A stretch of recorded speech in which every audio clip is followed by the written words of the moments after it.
APC at the Eagle Square in Abuja. Our correspondents, Femi Akonde and Habida Lawal, had earlier spoken with some APC members. For instance, Honorable Yakubu Dagara, Senator Payong, and the national youth leader of the APC, who is also seeking re-election, Dayo Israel. They're optimistic of a successful outing in today's national convention. Again, that is Mr. President arriving at the Eagle Square, venue of the 8th National Convention. These are live pictures for you on your screen. We can also see the First Lady of the country, Senator Oluremi Tinubu. Party members, delegates, governors are excited to see Mr. President live at the Eagle Square, venue of the 8th National Convention of the APC. Other governors have also arrived ahead of Mr. President. Thank you. This entertainment and all that should stop forthwith. Please kill entertainment at this point. Entertainment suspended. Suspend entertainment for now.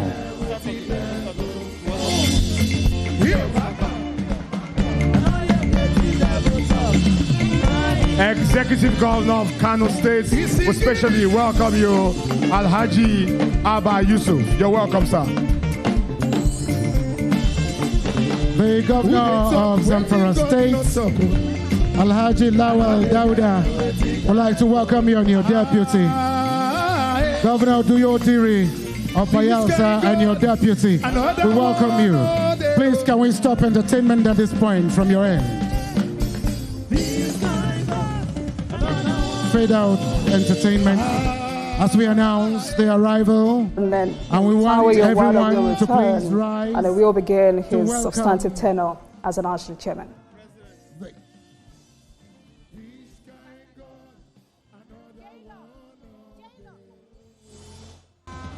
We have the President and Commander-in-Chief of the Armed Forces of the Federal Republic of Nigeria, and indeed the leader of the All Progressives Congress, make his way into the arena. Can we all stand as we take the first stanza of the national anthem?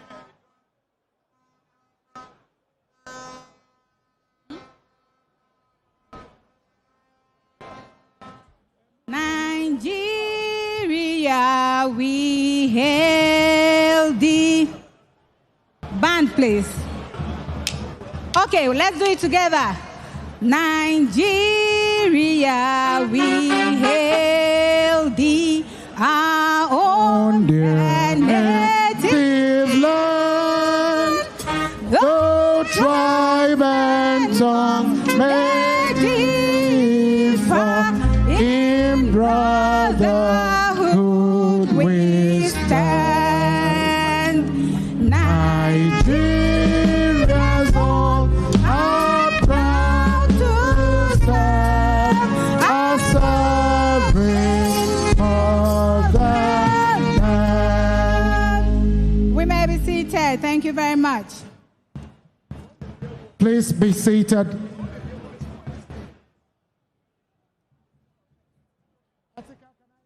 We may be seated. Atika, we're taking the protocol from here. Thank you, Andy Gabriel. That'll be all for now.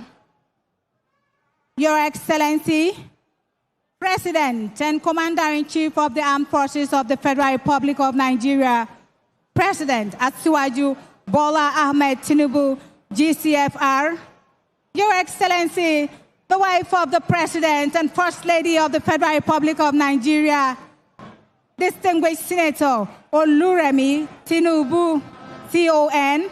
Your Excellency, the Vice President of the Federal Republic of Nigeria, distinguished Senator Kashim Shettima, GCON.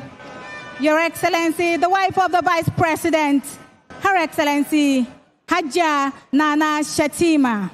Your Excellency, the President of the 10th Senate, distinguished Senator Godswill Abbott Akpabio. Your Excellency, the Speaker of the Federal House of Representatives, Right Honorable Tajuddin Abbas, PhD. We have the National Chairman of the All Progressives Congress, Professor Nantawe Goshwe Yelwada. We have all the leadership of our party, members of the National Working Committee, led by the National Secretary of our Progressive Congress. We have today, Your Excellencies, the former and present Senate Presidents and former and present Secretaries to the Government of the Federation, and on to the MVPs, the Chairman of the Progressive Governors Forum, distinguished Senator Hope Uzodinma, and the Chairman of Nigerian Governors Forum, Alhaji Abdulrazak Abdurrahman, and all other progressive governors here present.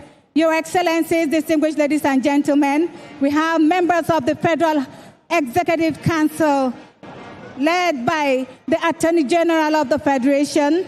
We also have, Your Excellencies, here present with us, members of Diplomatic Corps, observers from INEC, gentlemen of the press, distinguished ladies and gentlemen. I'm Princess Atika Ajana. I am the Assistant Secretary venue for this 2026 National Convention. I won't be hosting the event alone. I am here with Barrister Ismail Ahmad. He is the Assistant Secretary for events, ceremonies, and programs for this National Convention, alongside with Shay Law. Ladies and gentlemen, please put your hands together for my co-MC.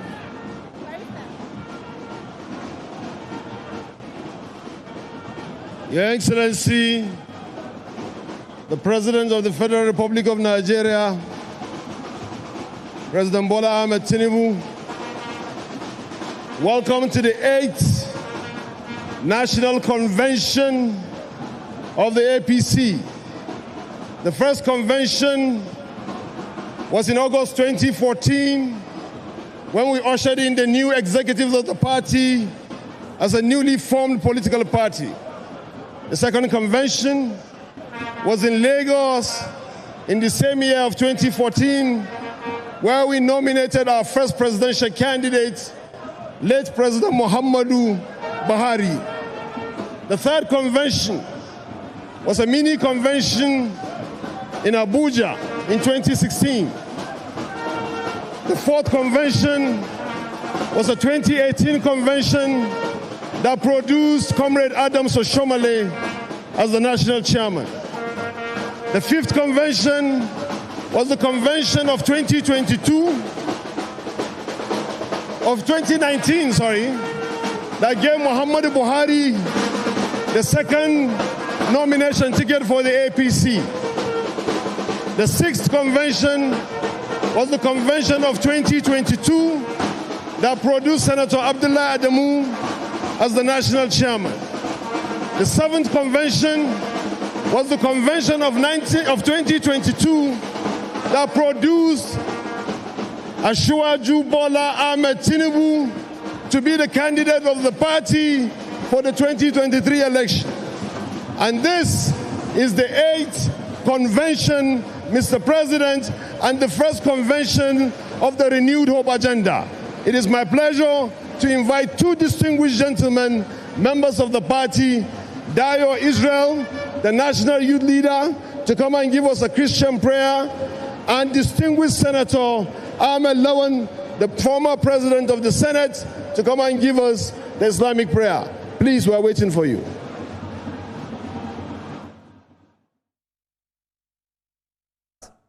So what you just seen on your screen are live pictures from the venue of the 8th APC National Convention, Eagle Square in Abuja, where we just witnessed the arrival of Mr. President, the wife, Senator Oluremi Tinubu, and other dignitaries.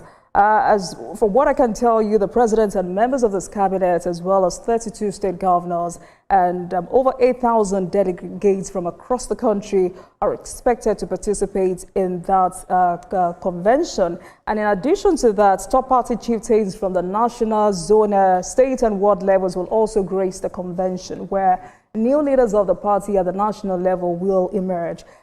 This high-stake gathering is expected to shape the future, the party's leadership structure and strategic direction ahead of future electoral contests. Tonight, let's speak with My guest who will help us unpack the significance of these developments is Prince Sule Iko Sami, APC chieftain and political analyst. Prince, thanks a lot for joining me on the program tonight. Over 8,000 delegates for the 8th National Convention, and interestingly, the party opted for consensus.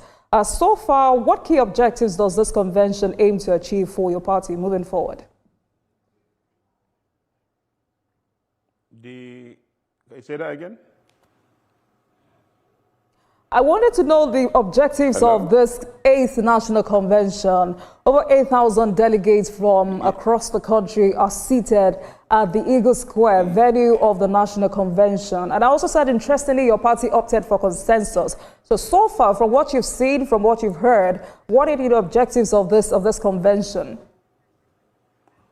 You see, basically, when you look at the numbers, you realize that we have over 200 from each state of the country. And if you look at the foundation of the consensus idea in the party, it was actually muted when they started the issue of direct primaries. You remember when it was practiced way back in Osun State during the time of President Buhari. It was actually the idea of President Asiwaju. He believes in democracy. He believes in building a consensus within every anchor of space so that it will be able to bring a lot of harmony and will be able to achieve a lot in our polity. So this will showcase policies that are successful. Like just earlier today, there was EIBC program that was actually presented, an entrepreneurship incubation program that was presented at Ministry of Education. If you look at that, you know that the country is actually going to head to $1 trillion economy, because they are looking at 14 universities now. We are going to be producing innovators, people that will have incubation as part of their curriculums in their universities. And if you look at also the NEL Fund, we are very proud to present this to you. The whole of this country, if you are coming from the poorest of the poor, you can actually get fund through NEL Fund and you go to university. It has never happened, all thanks to Asiwaju. So the issue of consensus, basically because the president has so much to do, the governance structure has so much to be able to deliver, so it's very important for us to be able to digress into area where we can run a party through a mutual, peaceful, consensus process, whereby every official representative of zone, the state, national, will be able to be selected through that consensus, which has been acceptable by the entire party hierarchy at the lower level up to where we are today. So as we move forward, we'll be able to see the mutual cooperation that is developed by President to ensure that virtually every person that is interested in the progress of this country is interested in the peace. And if you look at what the President is pursuing right now, is basically to be able to have an economy, a stable economy, a peaceful land where Nigeria will be better for it. So this is a good thing. It will be a democracy at play. It's actually an enclave defining to other parties that might be interested to copy, to be able to show that you need to build peace, to be able to build consensus, to have a structure that will be able to go for election, which I don't think will have any opponent who will be doubting to actually care of. But all the same, by the time you have this kind of mutual cohesion, mutual formation of consensus at every level of the party, will be able to have a peaceful transition in virtually all political office as we go forward. But this is actually the tip of the iceberg, because we are going to be having consensus of elected officials that will be running the party for the period of 4 years. All right, Mr. Sami. We'll be able to delegate all political issues around the country today. All right, Mr. Sami, let me put you on hold while we get back to Abuja for some live feeds. Of the Federal Republic of Nigeria, distinguished Senator Ahmed Lawan, and the national youth leader, the very energetic Comrade Israel Dayo. Thank you, Your Excellencies, distinguished ladies and gentlemen. We have the Masters of Ceremonies who have been holding it down since 2 p.m. I would like to crave the indulgence of everyone here to appreciate the orator and the protocol guru himself, Andy Gabriel. Thank you for holding it down, as well as Dr. Mary Ikoku, who is the Assistant Secretary of Media Committee. We have Mr. Harold Spice, and we have the hilarious Chooks the General, one of the most talented MCs in Nigeria, and of course, Meleke. You're all welcome, and you've done so well. We are happy with you.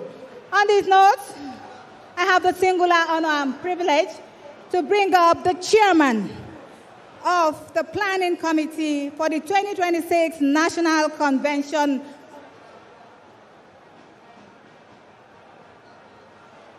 The chairman is no other than His Excellency, the former Speaker of the Federal House of Representatives, former Governor of Katsina State. Baba is here. He's waiting for the others to join him.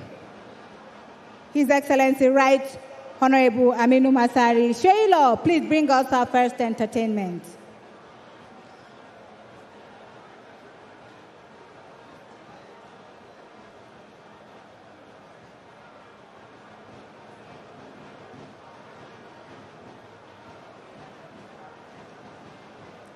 Please, can we have Abdullahi Gashua and Gambo, the Chair and Secretary of the Central Planning Committee. Your attention is needed immediately. Thank you very much.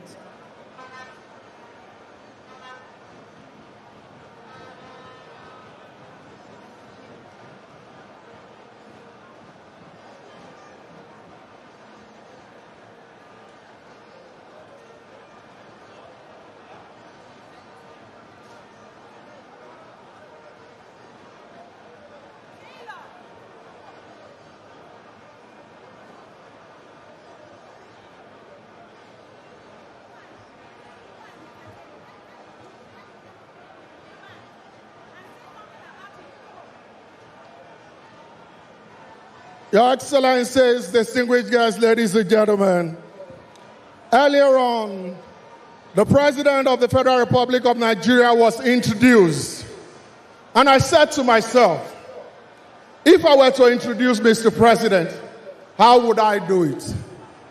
And I just said, I will let people know that this is a man that I'm willing to stake everything for, because he's the man that brought Nigeria back from the brink of economic collapse when our net foreign reserve stood at barely $1 billion. But today, we celebrate a foreign reserve, a net foreign reserve that is about $40 billion, and a gross foreign reserve that is at $50.7 billion. I think Mr. President deserves a round of applause. Ladies and gentlemen, corruption doesn't just go away, you tackle it systematically. And today, I am proud to say that on the first day of his inauguration, he systematically tackled corruption by stopping the fuel subsidy regime. I think it deserves a bigger round of applause. Ladies and gentlemen, he didn't stop there. He looked at the nation, that our foreign exchange was eating deep into the nation, and he floated the foreign exchange. Ladies and gentlemen, today, the black market and the real market has been unified. Ladies and gentlemen, he is the man that understood education, and that is why he said that a 4-year term will be 4 years. And today, with the agreement between ASU and the federal government, I can tell you boldly that this is the only administration that has the shortest strike ever, with just 9-day strike. And today, ladies and gentlemen, our students in our university receive no-fund loan. Almost 1 million students are already benefiting, and they are receiving 20,000 naira monthly stipend. Today, ladies and gentlemen, in education, Mr. President has built several technical colleges across the nation, tuition-free for all the students. And students from the federal technical colleges are receiving salary up to the tune of 45,000 naira. Ladies and gentlemen, this is a president who decided that this nation will continue to thrive. And he's taking up giant infrastructural development. Today we are talking about the Lagos-Calabar Coastal Highway, a 700-kilometer road. We are talking about the 1,000-kilometer Sokoto-Badagry Highway. We are talking about the repair and rehabilitation of the Shagamu-Ijebu-Ode-Ore Highway. We are talking about the Mboin-Calabar Superhighway, Calabar-Abuja Superhighway. We are talking about the Bini-Asaba rehabilitation. We are talking about the Iwo Road to Ilesha to Akure. The population of your party, but some of them are saying they are not really carried along in terms of leadership, because this convention will only retain the current leadership, not electing new ones. What are you telling the young people in your party? I know you're not the national leader of the party, but you're also a youth mobilizer. But what are you telling young people in your party to trust the process? How are you telling them to trust the process? This is a process to strengthen the party. And when you say youth involvement, this is the first time in the history of Nigerian political party or a structural party whereby a government and a party is collaborating together, and we have over 70% of the registered, those people that are registered for the political party as young people, both male and female. There's no doubt about it. I'm standing in front of you, and I'm a minister of youth, and I'm a member of All Progressive Congress, and I'm saying youth inclusion. This is the first time a first party that follows this manifesto. And on your mandate, we shall stand. Thank you very much. Sheila was very partial when he was listing the achievements of Mr. President. And I believe that the global world have appreciated our president, our father, for including women into his cabinet, for empowering women, for creating an enabling environment for women to thrive in politics and public sectors. Your Excellencies, it might interest you all to know that we have 86 young women under 40 appointed by President Bola Ahmed Tinubu. Can we please give a round of applause to the #1 he for she in Nigeria? And we are also very sure that that which we seek and we are hoping for will come to pass during his term. Because, Mr. President, 4 years ago, every Nigerian youth must have at least 2 skills. It is about practical and knowledgeable ideas, empowering the youth productively and not just a cosmetic. What we are saying is that we are looking into the future of this country, not just what we want to do now. We want to build a formidable country, and the only party that can build a formidable country is the only party that sees the future. Look at student loan. Any party, any government that look at student loan very well, there is no how you will loan a student and you will look for a job for them. So it's about looking at the future. And who is the man? It's Bola Ahmed Tinubu. Neither you may not like his face. You may decide that this is not the man you want. But again, everybody has his own opinion. Everybody has one way or the other that they want things to look like. But I can tell you for free, this is a party that is youth-friendly, is policy, and we know, we are saying it, we are begging. Truly, it is APC. APC have ruled before. APC is ruling now. But it's a mandate of a man. Things may happen. We understand the situation in the country, globally and everywhere. And we are saying that we are pleading, we are begging. This is Nigeria. We can build it ourselves, and we're going to build it ourselves. And it's going to involve all the young people. So we are open for challenges, we are open for different things, and we are open to make sure that the country goes better. And that's what we are doing to strengthen the party today, to have the national head of the party today, so that we can go further even into 2027 and beyond. Okay, last question before I let you go. Moving into the 2027 election, are you sure the youth are also willing to give? We are grateful, Mr. President. So Ms. Chalia, who have charted a new course for entrepreneurs.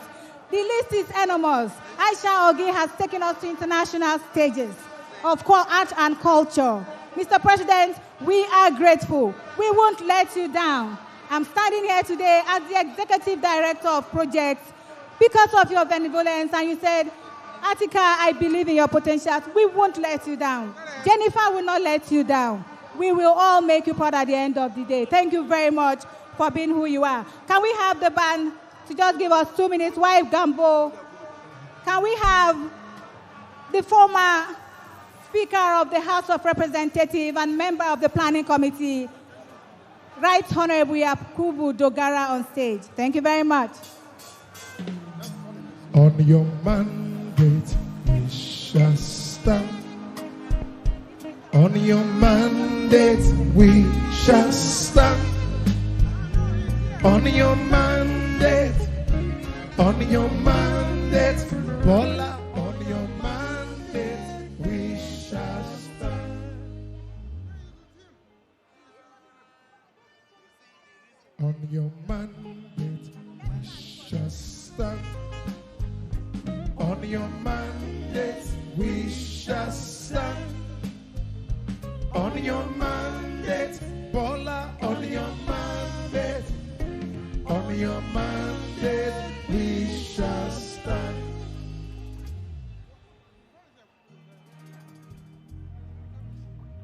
If you see, I see what you tell them, say, oh, 2027, it not get a problem.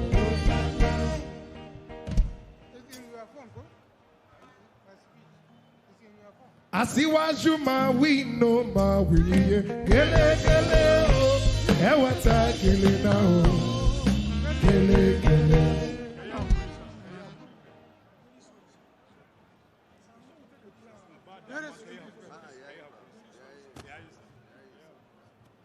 Thank you, the band. Thank you. Now we take the welcome address by the chairman of the committee. Thank you.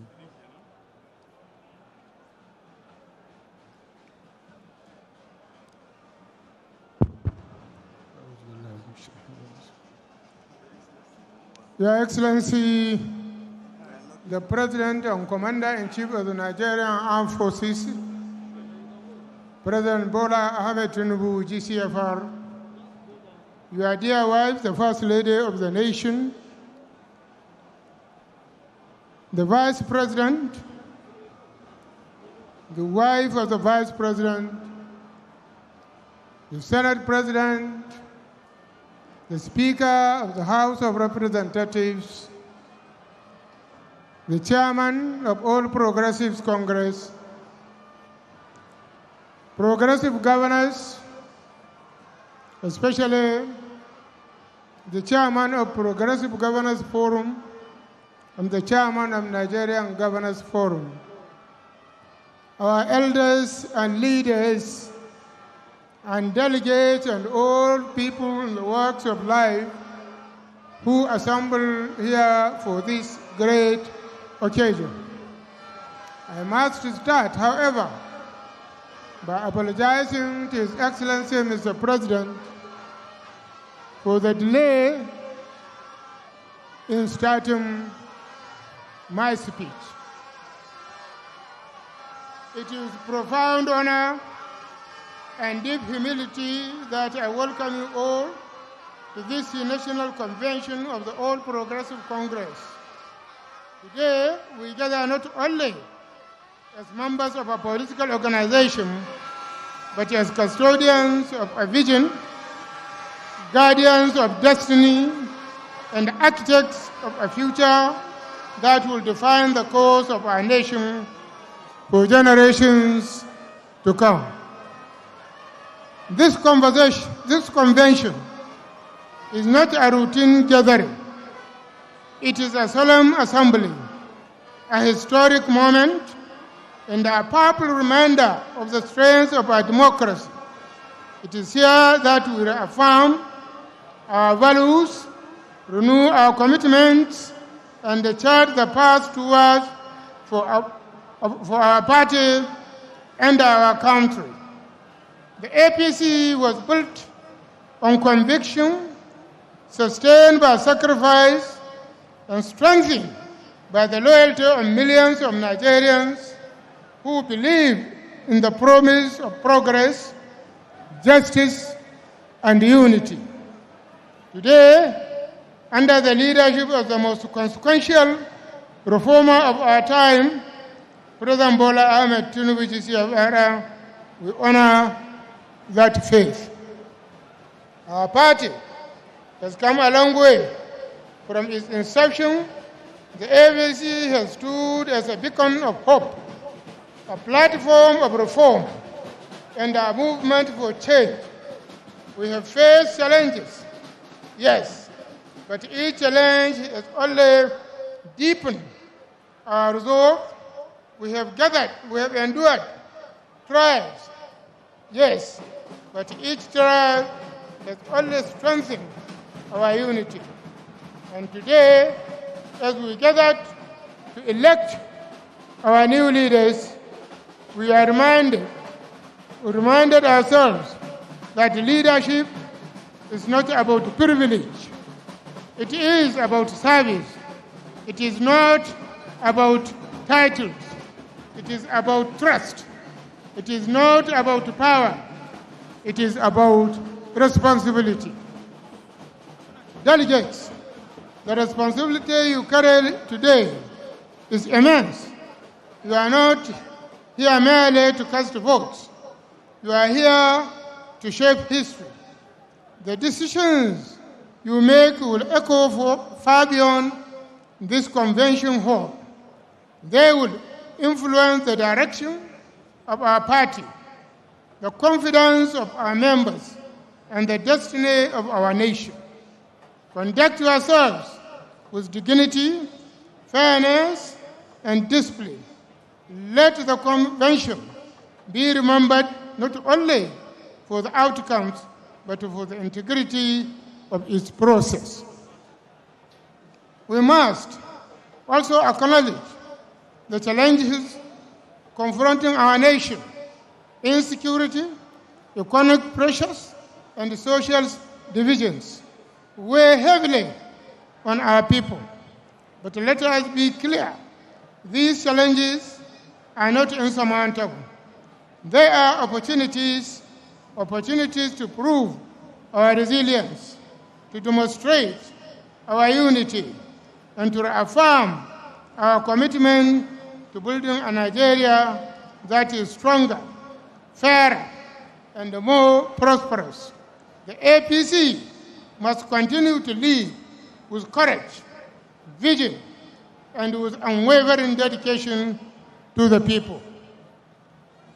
I wish to thank our dear President and the party leadership for investing their trust in us to deliver on a convention that speaks to both the present and the future, and which memory will last a lifetime. I am sure that by the time we draw the curtains on today's event, it will be clear to all that we have acquitted ourselves very well. Let me also commend the National Convention Coordination Committee for their tireless work. Your sacrifices, your diligence, and your devotion have made this gathering possible.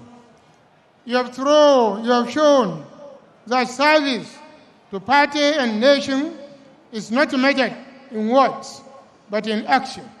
For this, the APC remains deeply grateful.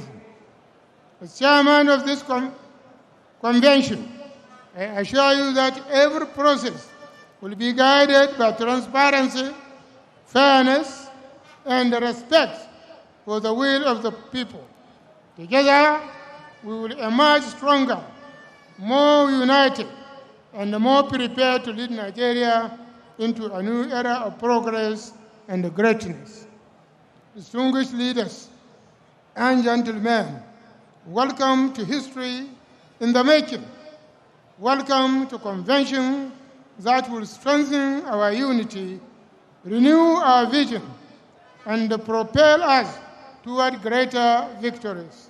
Welcome to the 8th National Convention of the All Progressives Congress. Long live the All Progressive Congress.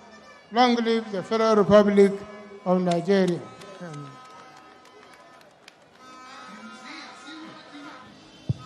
Tell them, say up. Opebolo dey here. He don't get the problem. Another round of applause for the chairman of the National Convention Planning Committee.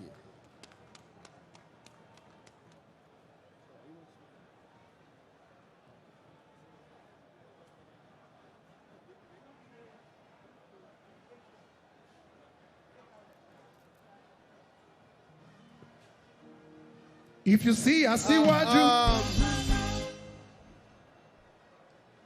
Before I get to the Secretary of the Convention Planning Committee, before I get to the Governor of Yobe State, start to lay out the process, there will be a short remark for delivery and governance to connect what APC as a political party has been doing in terms of reforms and delivery.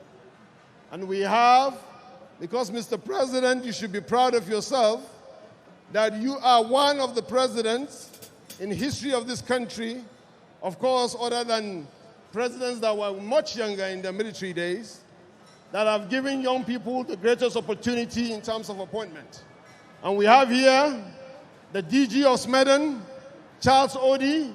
I know him during the campaign, very young. We have here Abba Abubakar Aliyu from Rural Electrification Agency from Kano. I know him, he's doing wonderful things. And Bisoye Koka, the DG of NIMSI. 3 great young Nigerians that have been given opportunities as CEOs that will say a short remark in 2 minutes each together. Please, let's allow the young ones who are growing and riding on the wings of Mr. President to talk to us about the opportunity that has been given to them. Thank you. Your Excellency, Mr. President, beyond the transformational projects that are taking place, beyond the stabilization of foreign currency, beyond the transformational projects that are taking place in the country, there are other transformational critical projects that are taking place under your leadership. Your Excellency, from 1965 to date, Nigeria has had 14 presidents. Each of the presidents came with very positive promise to address electricity access challenge in the country. Your Excellency, that challenge has proved to be daunting. For the first time, Your Excellency, in the history of the country, Nigeria is implementing the biggest renewable energy project in the entire world, second only to the project that was implemented by India. Your Excellency, you provided $750 million that will attract 1.1 billion private capital to provide electricity to 17.5 million Nigerians by deploying 1,350 mini-grids. Your Excellency, for the first time in the history of Nigeria, over 1,000 mini-grids are being deployed across the country. Your Excellency, the Honorable Minister of Power designed interconnected mini-grid. And I'm standing here to tell you, as at today, we are implementing 50 interconnected mini-grids across the country that will inject additional electricity capacity in different states. 11 megawatts in Adamawa, 9 in Anambra, 15 in Delta, 9 in FCT, 10 in Kano, 10 in Kaduna, 15 in Lagos, 18 in Oyo, 4 in Kebbi, 12 in Rivers, 14 in Yobe, 4 in Akwa Ibom, 2 in Bauchi, 12 in Enugu, 10 in Kogi, 10 in Kaduna, 29 in Kogi, 18 in Odo, 4 in Plateau, 2 megawatts in Imo State. Your Excellency, another achievement that you recorded is Nigeria, for the first time, has moved from consumer of renewable technology to producer and exporter. A solar photovoltaic panel is now being produced in Ikotun in Lagos, and it's been exported to Accra in Ghana. Before you are coming, Your Excellency, Nigeria only had 120 PB panel manufacturing capacity. As at today, Nigeria has 300 megawatt capacity and a whopping 3.7 gigawatt in the pipeline. Manufacturing factories are being established in Ogun, Akwa Ibom, Kano, and FCT. Thank you, Your Excellency, for this opportunity. Your Excellency, in line with the renewed hope mandate of the President, the National Identity Management Commission is driving a bold transformation, one that is enabling foundational identity to act as a gateway to financial inclusion, formal employment, and public services, whilst enabling a digital economy. The mission in NIMC is very clear: to strengthen the country's foundational identity architecture, to achieve a $1 trillion economy by 2030 through economic diversification and social investment. Today, I am proud to share some of the progress we have made thus far and how these feats support the renewed hope agenda. Your Excellency, we have increased the number of citizens and legal residents in Nigeria with national identity number through intentional government policies of the current administration. Over 30 million Nigerians have been added to the number of citizens and legal residents we name since Mr. President took office, bringing the total registered number of people with names, citizens with names, to 130,515,000. Your Excellency, you have facilitated seamless modification of information for individuals with NIN through the introduction of self-service web and mobile platforms, enabling citizens and legal residents to update their details and correct any errors made during initial registration from the comfort of their homes. You have positioned the NIN as the backbone of identity verification across government and critical sectors through data harmonization and integration. Today, the NIMC has collaborated with key institutions, including security agencies, Bank of Industry, Nigeria Immigration Service, CAC, Nigeria Revenue Service, Central Bank of Nigeria, Credit Corps, NYC, JAMB, NEL Fund, the Federal Ministry of Health, amongst others. This collaboration through data harmonization and integration has assisted the federal government to identify legitimate and verified beneficiaries, target social assistance to those in need, particularly vulnerable groups, women, and rural populations. You have redefined the identity verification architecture in Nigeria through the launch of NINOS application. Your Excellency, everything you have done has assisted the federal government to build a robust information data repository to empirically evaluate the impact of policies on the economy and guide economic decision-making, effectively communicating such impacts to its citizens. In closing, I wish to extend my profound and sincere appreciation to Mr. President, Commander-in-Chief of the Armed Forces, His Excellency Bola Ahmed Tinubu, GCFR, for his visionary leadership, steadfast support, and unwavering commitment to strengthening Nigeria's digital identity ecosystem. Thank you, sir. Thank you. 1 minute. Your Excellency, my name is Charles Odi. I firstly want to thank you for appointing me the DG of Smedan at such a young age at 35. Your Excellency, when you were appointed, Mr. President, you committed 200 billion naira for enterprises in Nigeria. So far, 1 million small businesses across the 36 states and the FCT have been impacted. Imagine each of these small businesses employing 2 people. That's approximately 2 million jobs that were created in the last 2 years. Mr. President, you've also waived the approval and formalization of small businesses. Right now, approximately 250,000 small businesses across the 36 states and the FCT are being formalized with the CAC at 0 cost. This is the administration where the son of a nobody can become somebody without knowing anybody. And that's what we are proving at Smedan. And that's what you are doing, Mr. President. Because of you, our small businesses are now being sought after in the US, in the UK, in Japan. They are looking for our small businesses. And because of you, we have started to harmonize all of these benefits so that our small businesses can thrive. I want to say this evening, thank you so much. Thank you for providing funding for our small businesses. Thank you for CNG. I give you an instance. Our small businesses in logistics right now, if they're going to move their products from here to Kaduna State, it's somewhere around 100,000 naira to fill their tanks. But with CNG, it is less than 10,000 naira. I say thank you, Mr. President. Our small businesses are grateful. You are not paying lip service to small businesses as the bedrock of the economy.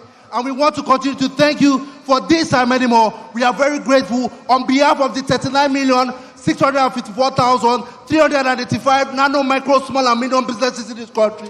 We say thank you so much, Mr. President. Thank you very much. And I also want to say that through the office of the Vice President of the Federal Republic of Nigeria, through the office of the Special Advisor on medium and small scale businesses, over 18 share hubs have been created across different states in Nigeria, providing over 476,000 jobs to young Nigerians. And 250,000 naira is being given out to small businesses as grants. I think Mr. President and the Vice President of the Federal Republic of Nigeria deserve a round of applause. Thank you very much. Mr. President, you can see you have appointed young people with a lot of energy and the way they are speaking about it. Next is the Honorable Minister of Finance, who was also the Director of the Finance Committee during the campaign, a dying-the-wool progressive. A lot of people think Mr. Wale Edu is just a technocrat, but he has been a politician from the 80 days. Honorable Minister, you have 5 minutes. Thank you, and a very good evening. While standing on the well-established protocols made by the National Convention Coordination Committee Chairman, I will, on all our behalves, appreciate and recognize President Bola Ahmed Tinubu, GCFR, our leader, our reformer, and a builder of the new Nigeria, which we have all witnessed the young people telling us about. Also, Her Excellency, the wife of the President and the First Lady of Nigeria, Senator Oluremi Tinubu, CON. May I recognize His Excellency, the Vice President, and his wife, President of the Senate, Speaker of House of Reps, and their deputies, Your Excellencies, all the governors present and former who have come here today, my colleagues on the Federal Executive Council, National Working Committee members, delegates, my fellow APC faithful and patriots. APC, progress. We have as our title or our theme of this all-important convention, an exercise in democracy that we rejoice in and we are happy to participate in. Unity and progress is the theme. And we have heard, even before Your Excellency, Mr. President, before you came, we have heard of the changes and the reforms and the improvements you have made from a number of beneficiaries and witnesses. I would like to point out one, taking unity and progress as my point of contact. As we heard during the prayers, there are 31 APC governors now, whereas you started just a little over 2.5 years ago with about 21. Sir, you have made Nigeria a more unified country. And whilst we all believe in democracy, that unity of purpose at this critical time will allow you to lead us and propel us further, particularly in terms of economic gains and reducing poverty. You are quoted as saying, you inherited the assets and the liabilities of your predecessor in office, and that is fair enough. But you faced the reality. For many years, there were ignoring of those economic realities that meant that the economy was going in the wrong direction. We did not have refining of local crude. We did not have the free market in foreign exchange or even petroleum products, and so on and so forth. However, what that meant was that we couldn't attack poverty, and more mouths needed to be fed. And poverty was not reducing. With your courage to act, we have, Mr. President, faced the moment of reckoning. We did not continue with a broken system, and you took bold steps to fix it. So by choosing to act, you chose courage over comfort. You chose reform over delay. And you chose Nigeria and the people of Nigeria over politics. These were not easy decisions, but they were necessary. And what we have done is to reset Nigeria's economic foundation, remove distortions, have improved the fiscal situation, and rebuild credibility, both among Nigerians, the women, the youth, the ordinary people, as well as our international partners and investors. As was mentioned by the chairman of the National Convention Committee, the hardship we see today is there, but it is the cost of correcting imbalances. And what matters, as he said, is the direction of travel, because now the economy is improving. Growth has strengthened. It has doubled from 2% previously before your time to now the economy is growing at a rate of 4% per annum, which is still not enough. Your target in the medium term is 7%, so that millions of Nigerians can be taken out of poverty in a reasonable time. Stability is returning, confidence is rebuilding. And so, on the basis of this stabilization, the giant has reawakened, and you are setting us on the road to your target, which we key into, of a 1 trillion naira economy. So the question before us is, do we rise to this destiny? Do we rise to this challenge, or do we shrink from it?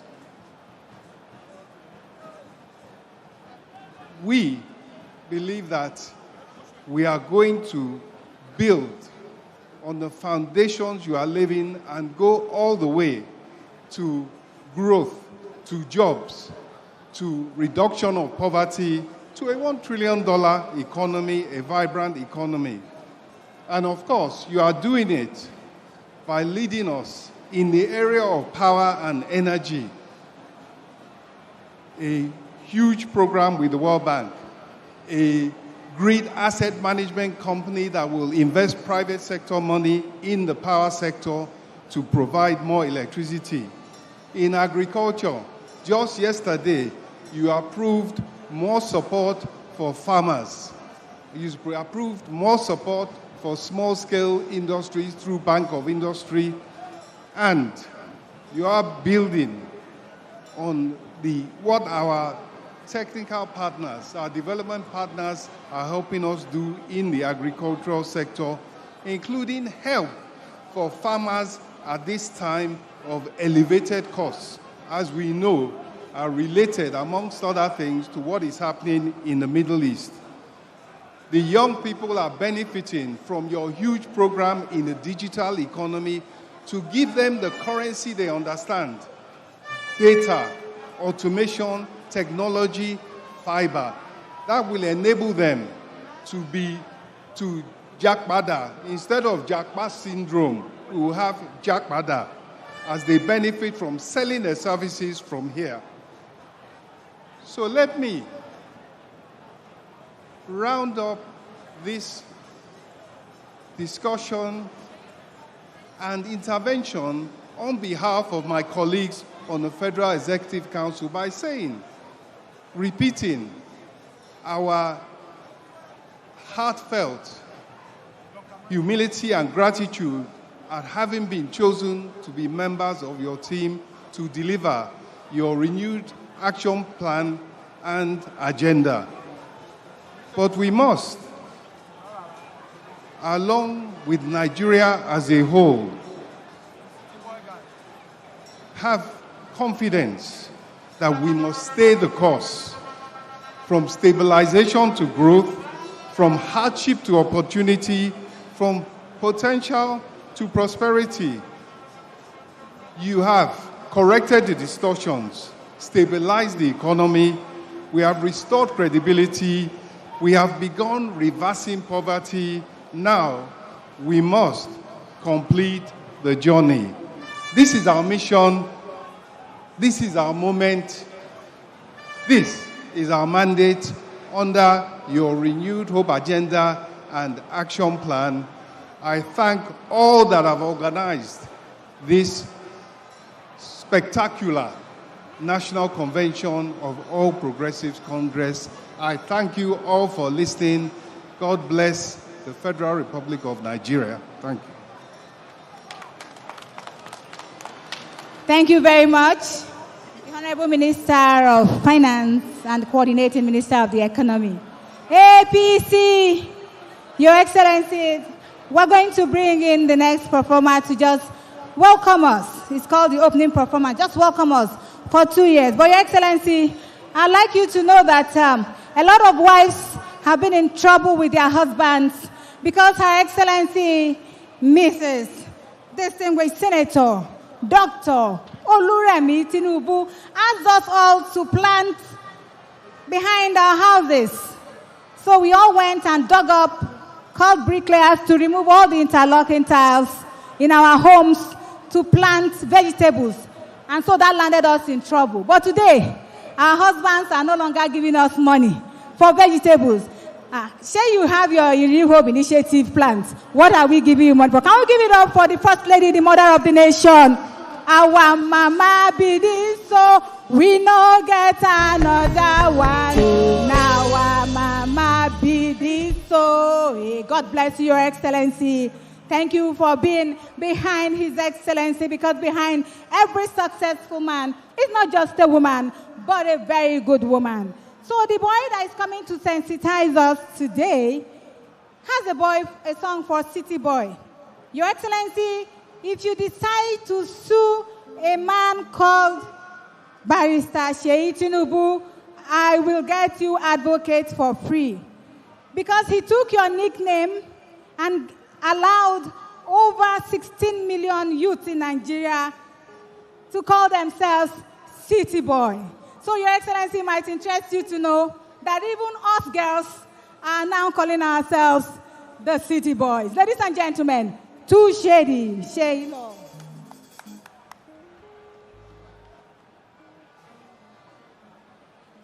Your Excellency, we now invite the former National Secretary of the party, the former National Chairman of the party, the Governor of Yobe State, the Secretary of the Convention Planning Committee, the person who has institutional memory of APC, His Excellency Maimala Buni, to give out the layout for the convention proceedings. APC, APC, Nigeria, Nigeria. Excellency, President and Commander-in-Chief of the Armed Forces of the Federal Republic of Nigeria, Bola Ahmed Tinubu, GCFR, and your dear wife, our First Lady and Mother of the Nation, Your Excellency, the Vice President of the Federal Republic of Nigeria, Senator Kashim Shettima, GCON, and your dear wife, the President of the Senate and the Speaker, Your Excellencies, our governors, members of the National Assembly, serving and former, our leaders of the party, the founding fathers, particularly Baba Akande, who cut the umbilical cord of this party, the APC. Distinguished delegates, extremely distinguished ladies and gentlemen, my task here is very simple, is to lay out the proceedings of this very important convention of our great party. First, we have a motion for the adoption of what local government, state, and zonal congresses that have been conducted already. And that motion is to be moved by the President of the Senate. And then the second motion, we have a motion for the adoption of the mode of election for this convention. And the motion is to be moved by the Speaker of the House of Representatives. And a motion for the dissolution of the party executives to be moved by the National Legal Advisor of the party. And the election processes to be conducted by Right Honorable Benjamin Kalu, the Deputy Speaker. Then the declaration of results and counting and collation of votes. Declaration of results by the former Senate President, Senator Pius IMGCON. Then the acceptance speech by the elected national chairman of our great party.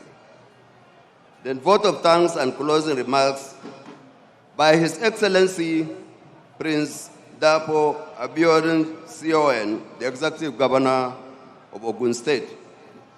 Then the closing session, we have the closing prayers and the national anthem, and departure of Mr. President and other dignitaries. Thank you very much.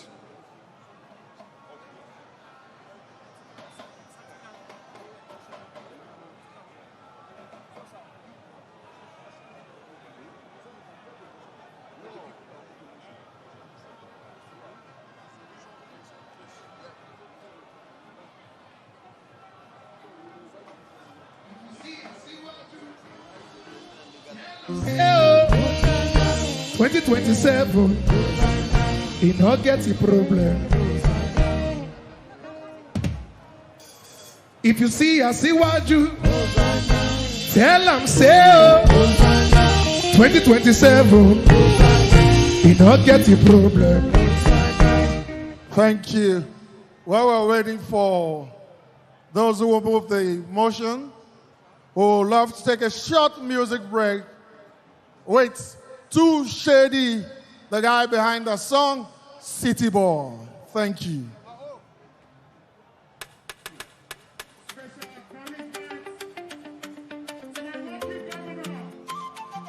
Reverend Father Hyacinth Yomem, Chief Alia, the capacity governor of Benue State. Let's go! On your mandate we shall stand. Bola, on your mandate we shall stand. Bola, on your mandate, on your mandate, on your mandate we shall stand. Habashe K de Babanka, City Boy in the air like Fanka, Sukaba made that infanta, Tinubu made that infanta, Uzaba made that infanta, Kegara Kasa Nigeria. Chika bada jarunta, samu na aiki mu samu kudi mu kashe, mu kashe, mu kashe, mu kashe. Ko miki bana, samu kudi ka kashe, Zenko, samu kudi ka kashe, Jaoji, samu kudi ka kashe, Kaka, samu kudi ka kashe. Rapuzo kwenu, Chief Priest kwenu, City Baby Samba. We dey go, we dey go. City boys on show, we dey go, we dey go. We dey go, we dey go, we dey go. City boys on show, we dey go. Anywhere Baba face, I face. 4 + 4, now 8. 7 we go. Baba na your mandate, I did. Anywhere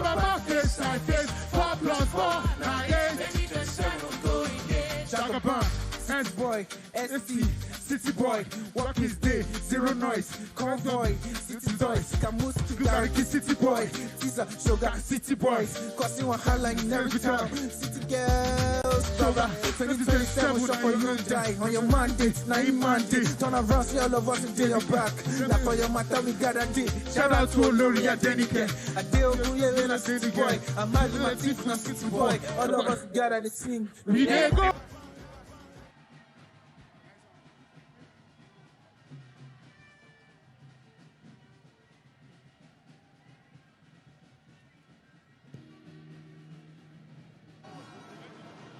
Get money, it's hello. Thank you. With greatest respect, Your Excellency, President Bola Ahmed Tinubu, GCFR, President of the Federal Republic of Nigeria, Your Excellency, Senator Kashim Shettima, GCON, Vice President of the Federal Republic of Nigeria, Your Excellencies, distinguished governors, the Chairman of the National Convention Planning Committee, His Excellency Right Honorable Aminu Bello Masari, distinguished delegates. I stand here in my position as the National Legal Advisor of the party to move a motion of profound constitutional significance and organizational necessity to continue strength, unity, and progress of our great party. The National Convention remains the supreme organ of the party, vested with the ultimate authority to take decisions on all matters relating to the structure, administration, and direction of the party in accordance with Article 13, Sub-1 of the Constitution of the party. The National Working Committee, NWC, drives its mandate and authority from the National Convention and is accountable thereto. It is imperative in the overriding interest of the party to periodically review, reconstitute, or dissolve its principal organs in order to promote efficiency, internal democracy, discipline, and renewed leadership direction. I hereby move that this August National Convention dissolve the current National Working Committee of the All Progressive Congress with immediate effect in preparation for the election of new national officers. This motion is moved today, the 27th day of March 2026, in the collective interest of our great party to impose unity, renewed leadership, and to sustain the party's dominance and strategic direction in the political landscape. I so respectfully move. Thank you very much.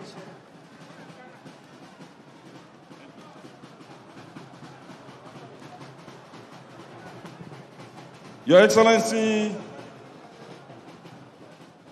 the President Bola Ahmed Tinubu, GSFR, President of the Federal Republic of Nigeria, Your Excellency, Senator Kashim Shettima, GCON, Vice President of the Federal Republic of Nigeria, Your Excellencies, distinguished governors, distinguished members of the National Assembly, the Chairman of the National Convention Planning Committee, His Excellency, Right Honorable Aminu Bello Masari, distinguished delegates, party members and stakeholders, ladies and gentlemen. My name is Professor Abdulkarim Abubakar Kana, Senior Advocate of Nigeria, the Deputy National Secretary of the All Progressives Congress. I hereby second the motion as moved by the National Legal Advisor to dissolve the National Working Committee of the All Progressives Congress, APC. Thank you very much, Your Excellencies.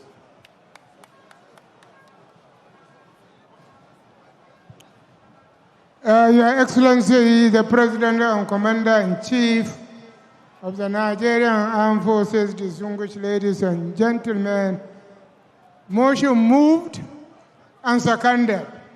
And now I will put the question. Those who are in support of dissolution of the existing Executive Council of our great party, say aye. Those against say nay. The ayes have it. The Executive Council is hereby dissolved.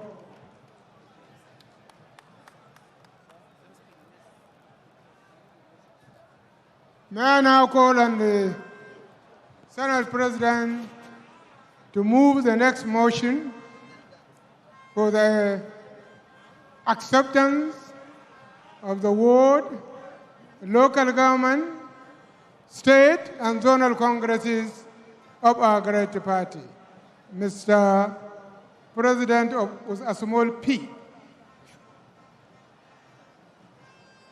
Thank you, dear National Convention Chairman. Your Excellency, Mr. President, Commander-in-Chief, Armed Forces of the Federal Republic of Nigeria, our own Bola Ahmed Tinubu GCFR, and his dear wife, Her Excellency Oluremi Tinubu CON, Your Excellency, the Vice President of our great nation, distinguished Senator Kashim Shettima, GCON, and his dear wife, Your Excellencies, our dear governors, particularly the Chairman of Nigerian Governors Forum and the APC Governors Forum, my brothers, distinguished senators of the Federal Republic of Nigeria, and all members of the National Assembly,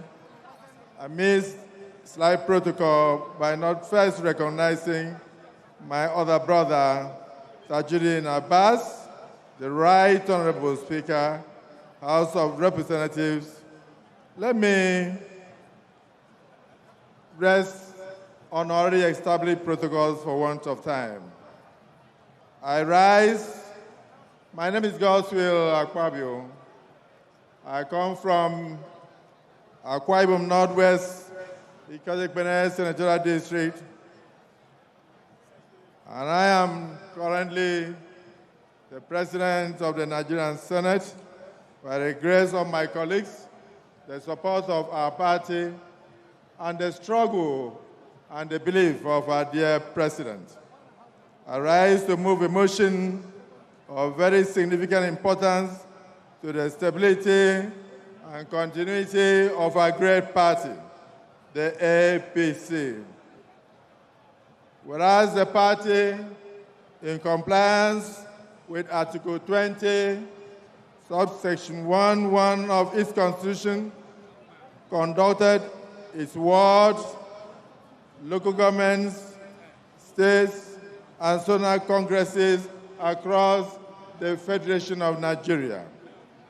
Whereas the said congresses were duly organized by the appropriate organs of the committees of the then National Working Committee of our party, with the objectives of electing party executives at the respective levels in the wards, in the local governments, at the states, and at the zonal levels. The processes leading to the congresses were undertaken in substantial compliance with the amended laws of the Federal Republic of Nigeria, the Electoral Act, and the Constitution of our great party, its guidelines, and all relevant statutory provisions thereto. The outcomes of those congresses have produced duly elected executives at the wards, at the local governments, at the states, and at the 6 zones of our dear nation. thereby strengthening the party's grassroots structure and internal democratic framework. I therefore move, and let it be moved, that those congresses so elected be and are hereby approved by the Convention of 2026 of the All Progressives Congress of Nigeria. I so move.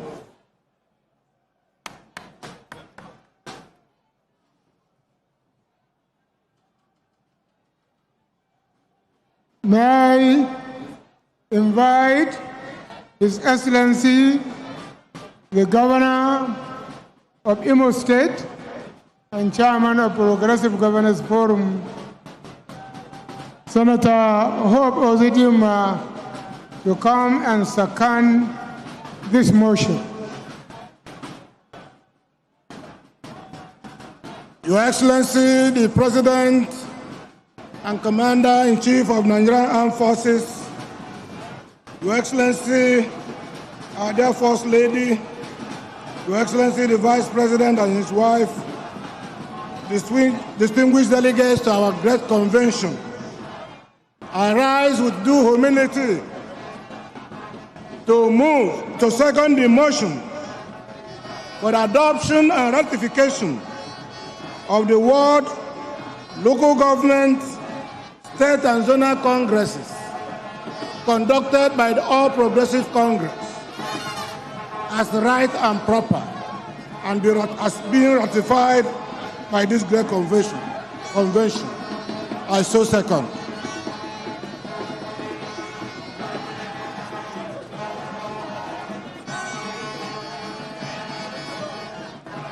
Your Excellency, Mr. President and Commander-in-Chief of the Nigerian Armed Forces, motion aptly moved by His Excellency the Senate President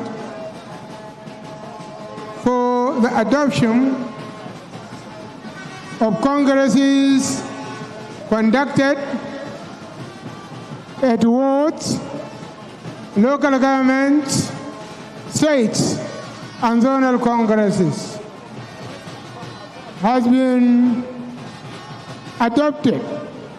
Those who are in support of the motion should please say aye. Those against should say nay. The ayes have it.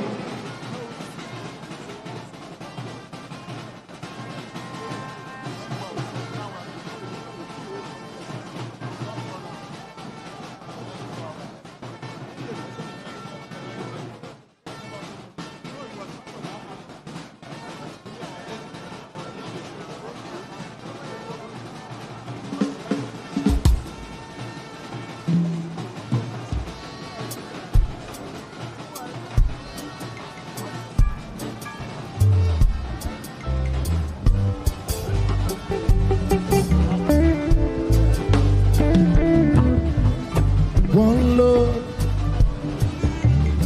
one eye.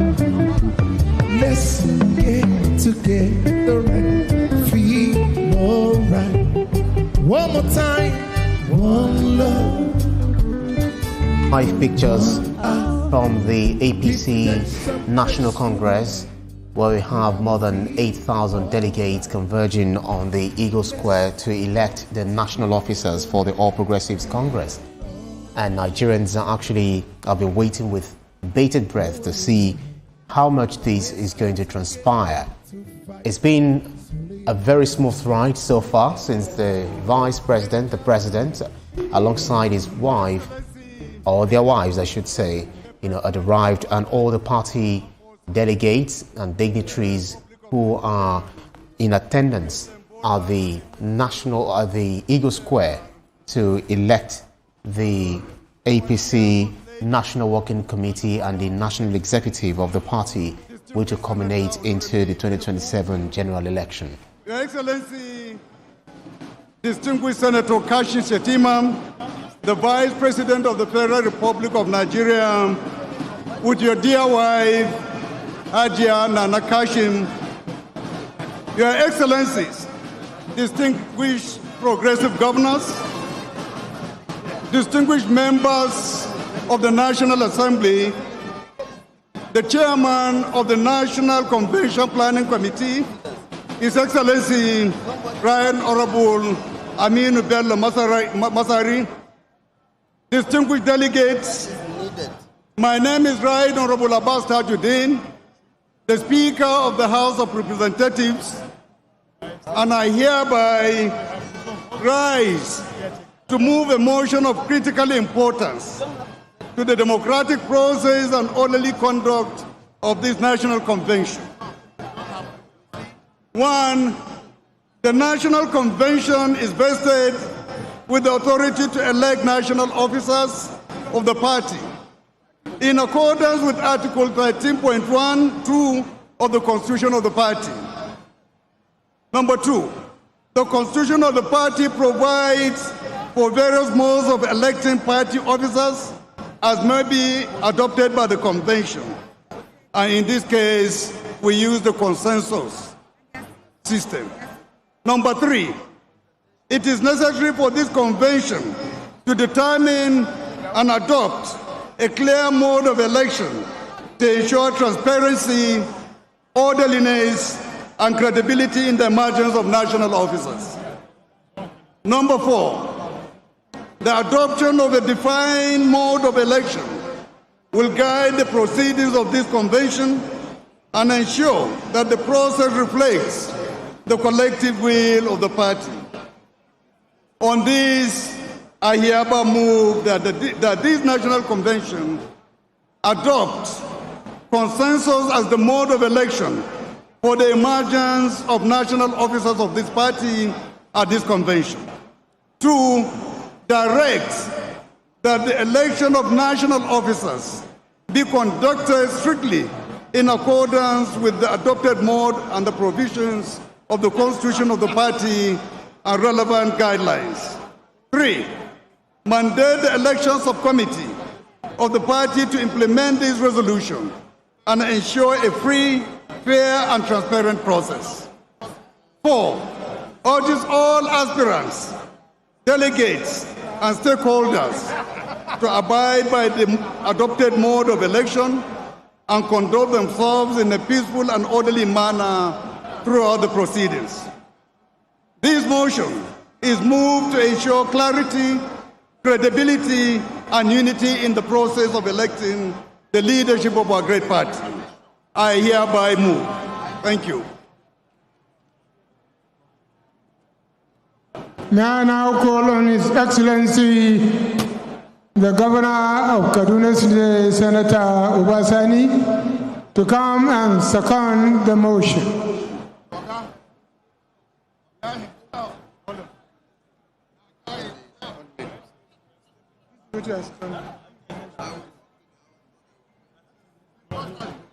Your Excellency, President Bola Ahmed Tinubu, DSFR, President of the Federal Republic of Nigeria, Your Excellency, Senator Kashin Shettima, GSON, Vice President of the Federal Republic of Nigeria, Your Excellencies, distinguished governors here present, distinguished members of the National Assembly, the Chairman of the National Convention Planning Committee, His Excellency Right Honorable Aminu Bello Masari, the National Chairman of our great party, distinguished delegates,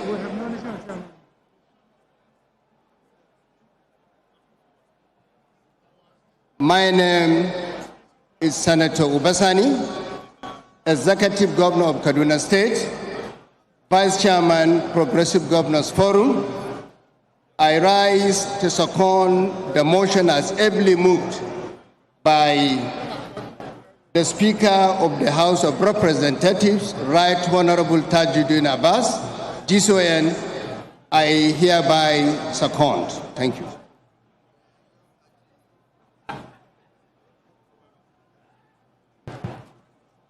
Your Excellency, the President and Commander-in-Chief of the Nigerian Armed Forces, distinguished ladies and gentlemen, motion for the adoption and mode of election of national officers of the party that was moved by the Speaker of the House of Representatives has been seconded by Senator Obasani, the Executive Governor of Kaduna State. Those in support should please say aye. Those against should please say nay. The ayes have it.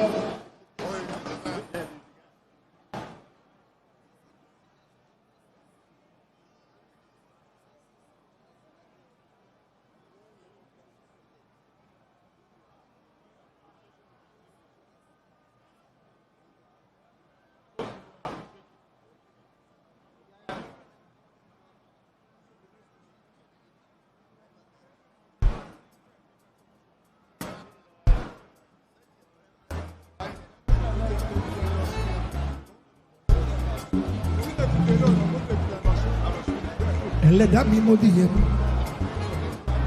mo dìyẹ mi. Ẹlẹ́dàá mi mo dìyẹ mi, mi ò bọ̀ lọ ṣẹ́fà. Ó wá dúpẹ́ orí ọ̀nà bàbá.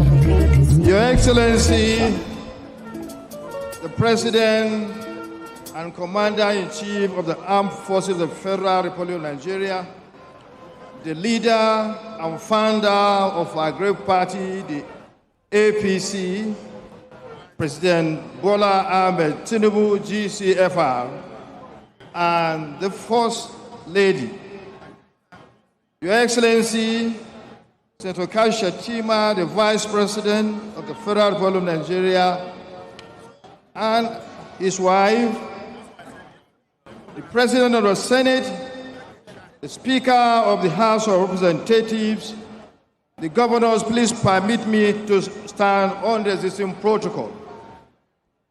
I have a motion which I'll move as follows. It is a motion on the extension of the tenure of Take-Care Committee Executive in Ekiti and Osun States. My name is Barao I. Jibrin, a member of the APC from Kabo Ward, Kabo Local Government in Kano State.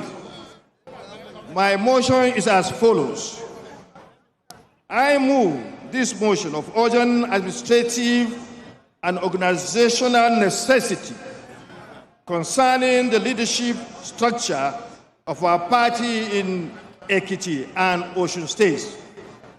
The party presently operates through duly constituted caretaker committees, caretaker committee executives at the wards, local government areas, and state levels in Ekiti and Osun States.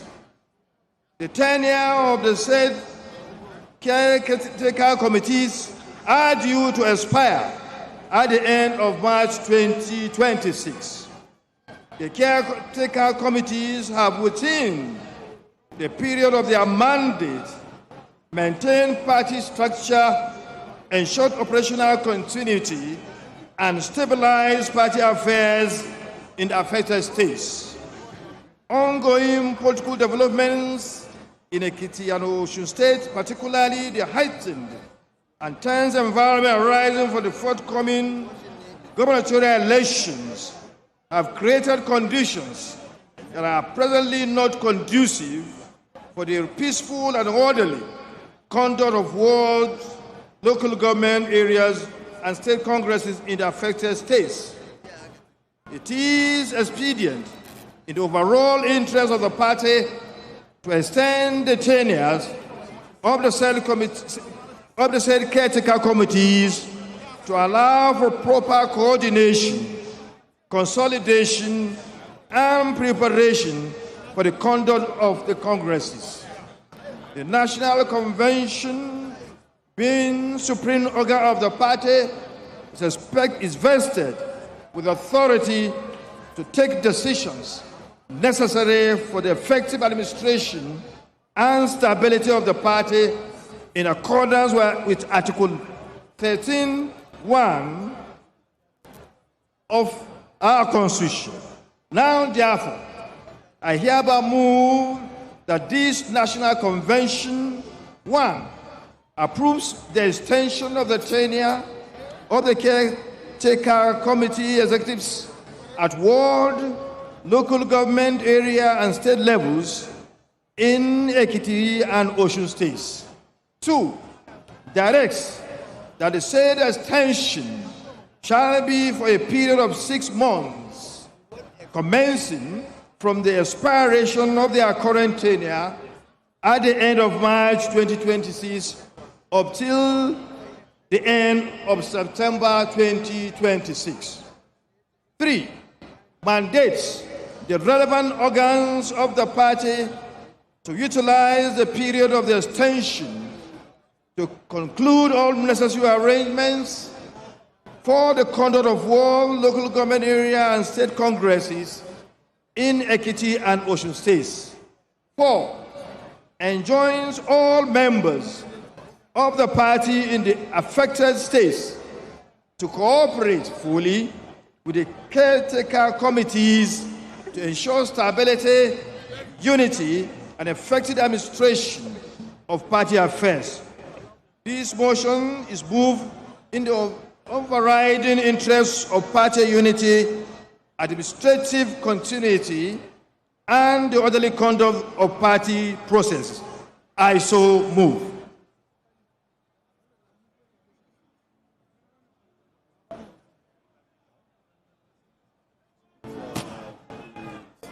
May I invite Senator Bamidele to come and second the motion ably moved by the Deputy Senate President, Senator Barrow Jibril.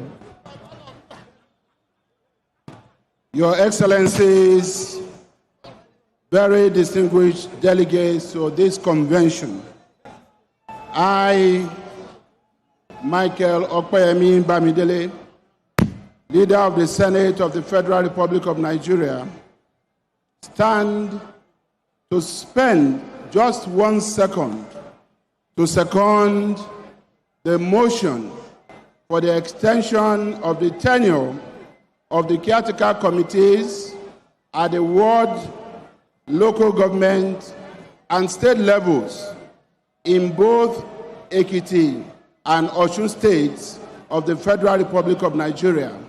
I so second.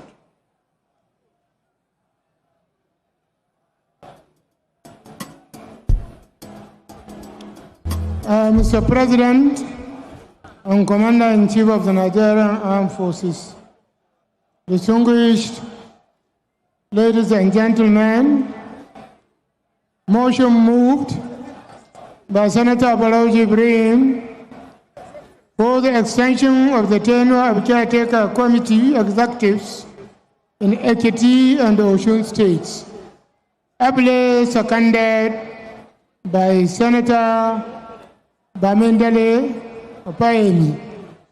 Those in support should please say aye. Aye. Those against should please say nay. The ayes have it. Thank you very much, Your Excellency.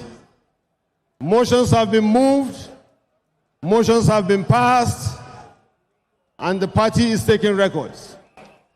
Next on the item on the agenda is the governor's remarks, being represented by 2 governors, the chairman of the Progressive Governors Forum, the governor of Imo State. They call him Governor General, former senator or current senator. There's not a former senator.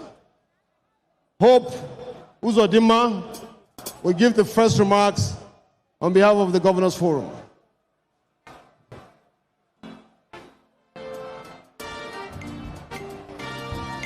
Your Excellency, Asiwaju Bola Ahmed Tinubu, GCFR, the President and Commander-in-Chief of Nigerian Armed Forces. Your Excellency, Distinguished Senator Oluremi Tinubu, the First Lady of Nigeria and Mother of our great nation. Your Excellency, Distinguished Senator Kashim Chetima, GCON, the Vice President of the Federal Republic of Nigeria, and his dear wife. Your Excellency, the President of the Senate, Distinguished Senator Obot Goswill Akpabio, GCON, the Right Honorable Speaker, Right Honorable Tajuddin Abbas, GCON, the Chairman, Nigerian Governors Forum, and the Governor of Kwara State, His Excellency Abdurrahman Abrazak, distinguished delegates to our great convention, leaders and members of our great party, the governors of the subnational governments, members of our party, ladies and gentlemen,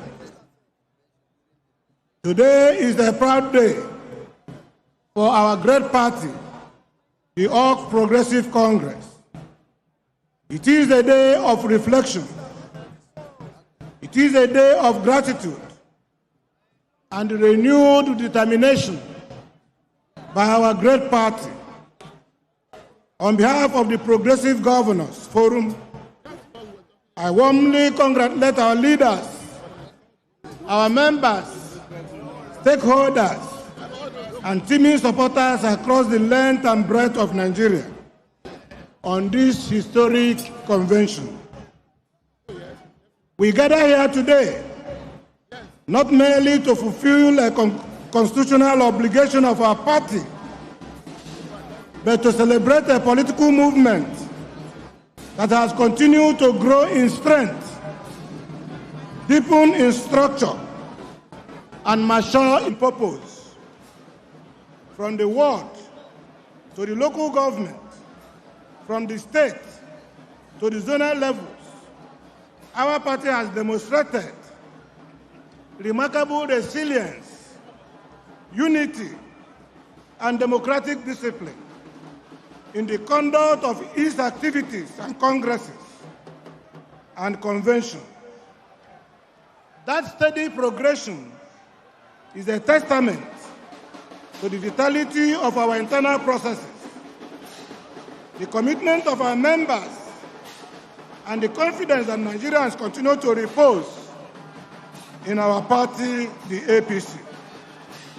We are especially encouraged by the continued expansion of our membership base as reflected in the growing embrace of our party across communities and the demographics. The progress in electronic membership registration of our party, the increasing alignment of leaders, governors, and key political actors in different parts of the country with ideas and future of our great party. This growth is not accidental.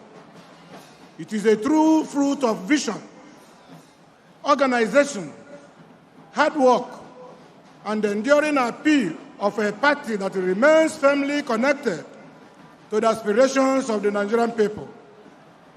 This convention must therefore stand as more than a gathering.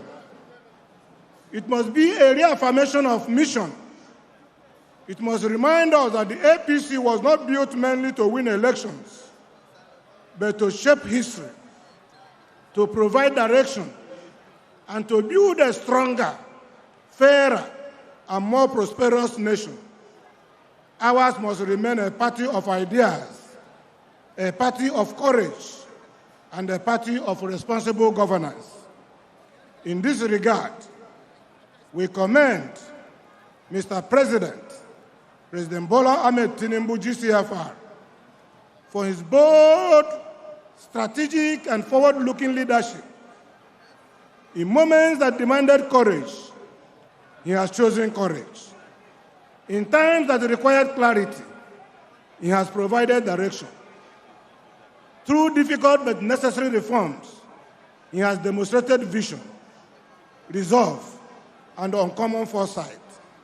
Today, the foundation for a more stable, productive, and prosperous economy is being firmly laid. The direction is clearer, the reform logic is stronger, and the prospects for long-term growth and development are brighter. What leadership requires is not merely the ability to manage the present, but the wisdom to prepare the future. And in this regard, President Bola Ahmed Tinubu has shown statesmanship. We also acknowledge that the reforms are meaningful only when they touch lives. That is why the Progressive Governance Forum remains fully aligned with the renewed hope agenda and deeply committed to its social purpose. Across our states, we shall continue to work in partnership with the federal government to advance policies and programs that promote economic opportunity, strengthen social protection, expand infrastructure, improve security, support enterprise, empower young people and women, and restore confidence in public leadership. We are united in the conviction that governance must ultimately answer to the hopes, dignity, and well-being of the people. This is therefore a moment for unity, not division, for discipline, not distraction, for service, not self-interest. Our party must continue to be broad enough to accommodate diversity, disciplined enough to protect its values, and visionary enough to lead Nigeria through a changing world. We must remain faithful to the progressive principles that define us: justice, inclusion, enterprise, accountability, and national renewal.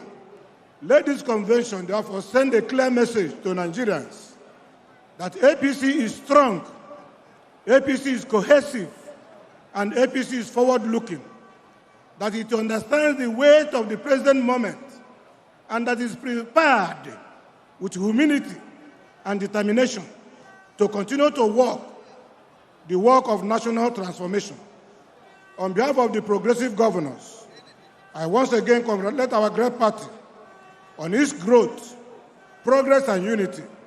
May this convention strengthen our bonds, renew our resolve, and open an even greater chapter in the journey of our party and our great nation. Long live the All Progressive Congress. Long live the Progressive Governors Forum. Long live President Bola Ahmed Tinubu and his team. Long live the Federal Republic of Nigeria. Thank you, and may God bless all of us. I'm saying 2027, it don't get a problem. Thank you very much. The Onwa Chairman, Progressive Governors Forum, Senator Hope Uzodimma, the one the President calls the hope in the renewed hope. Let us welcome the Chairman of the Nigerian Governors Forum and the Governor of Kwara State, His Excellency, Alhaji Abdulrazak Abdurrahman. Thank you. His Excellency Asiwaju Bola Ahmed Tinubu, GCFR, the President and the Commander-in-Chief of the Nigerian Armed Forces, the founding leader of our party.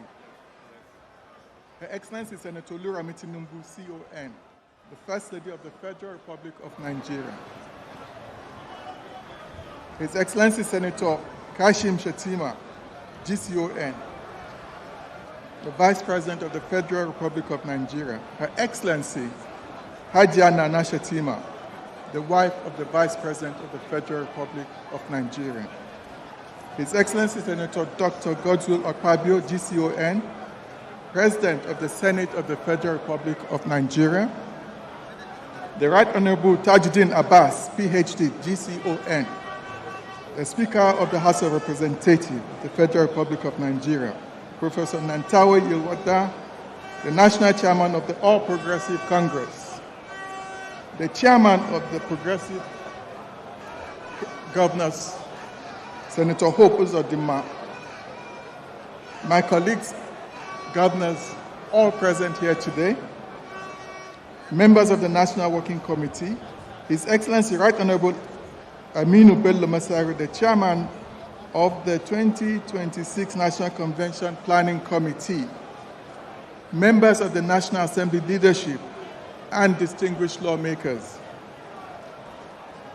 members of the National Executive Council of our party, former national chairmen and leaders of the party, members of the Federal Executive Council, state party chairmen, state executive committees, zonal and state party leaders, distinguished National Convention members from across the Federation, members of the National Convention Planning Committee and subcommittees, leaders of affiliated structures, youth, women, special needs, and special interest groups, distinguished guests, party stakeholders, members of the diplomatic and business community, gentlemen of the press, ladies and gentlemen. Now, I want us to take a moment. I want us to take a moment of silence. The musicians, the drummers around the arena, a moment of silence. Kindly sit where you're seated, and if you're standing, you may remain standing. I want us to bow our heads for a moment's silence to remember our fallen heroes and victims of insecurity around the country.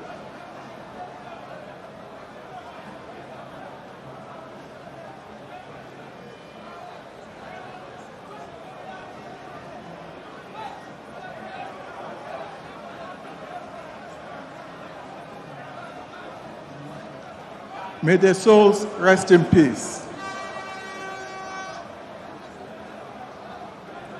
Mr. President, the national chairman, leaders of our great party, fellow governors, members of the National Assembly, distinguished delegates from across the Federation, I welcome you all to this very important convention.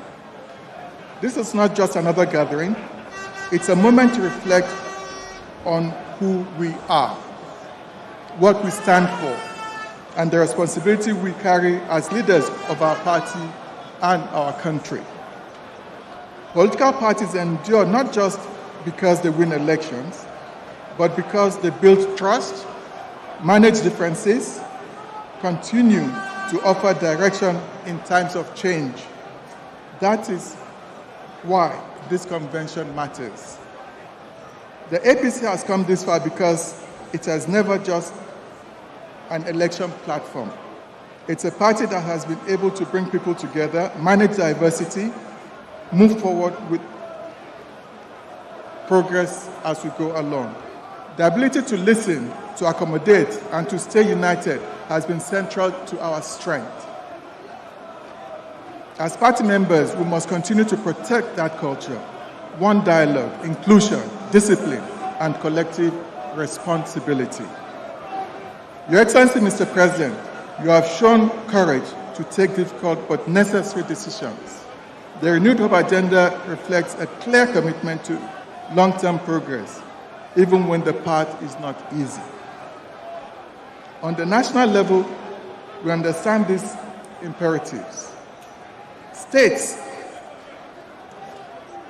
where policies are directly impacted, where national decisions meet everyday realities. Our task is to ensure that reforms lead to real improvement in the lives of our people. On fiscal matters, states have actively shaped reforms, ensuring that they are practical and balanced.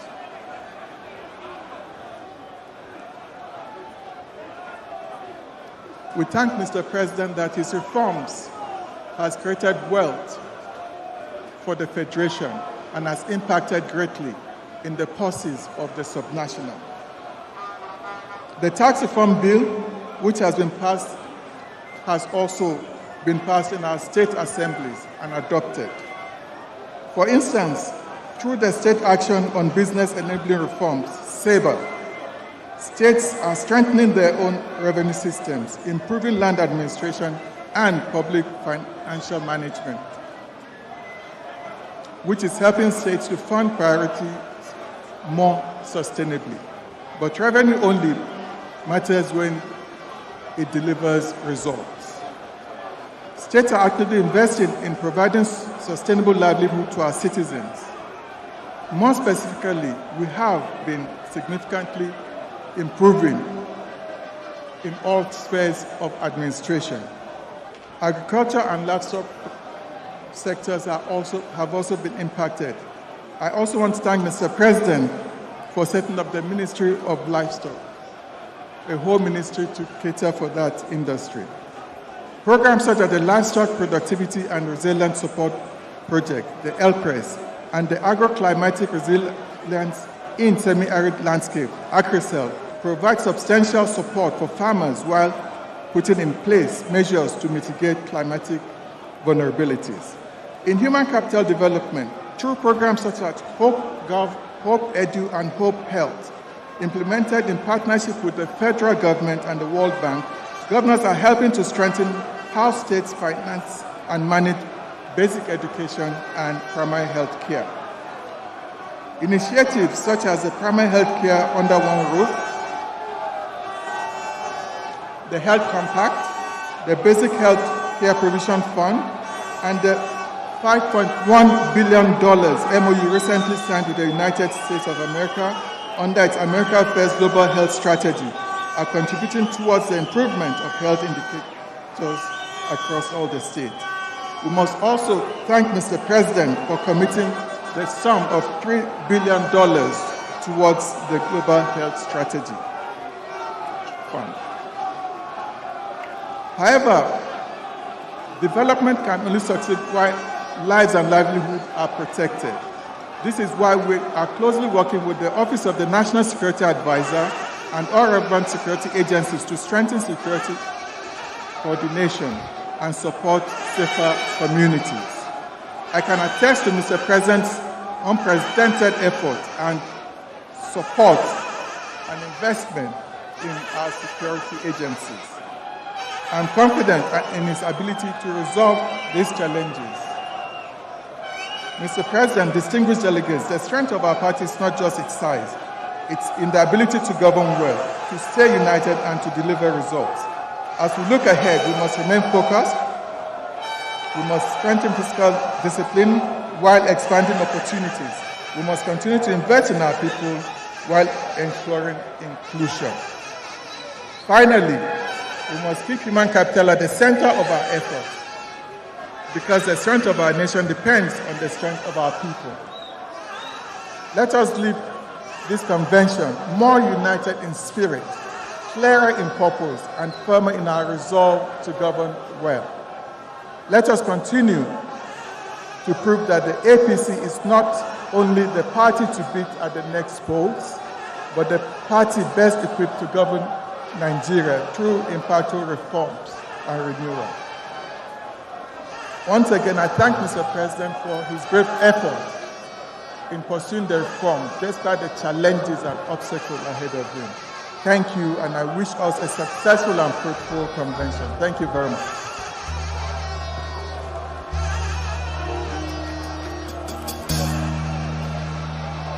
Thank you very much, the silent achiever, the Executive Governor of Kwara State. Without further ado, I'd like to invite the number 4 man in Nigeria, the Speaker of the Federal House of Representatives, Right Honorable Tajuddin Abbas, PhD. Thank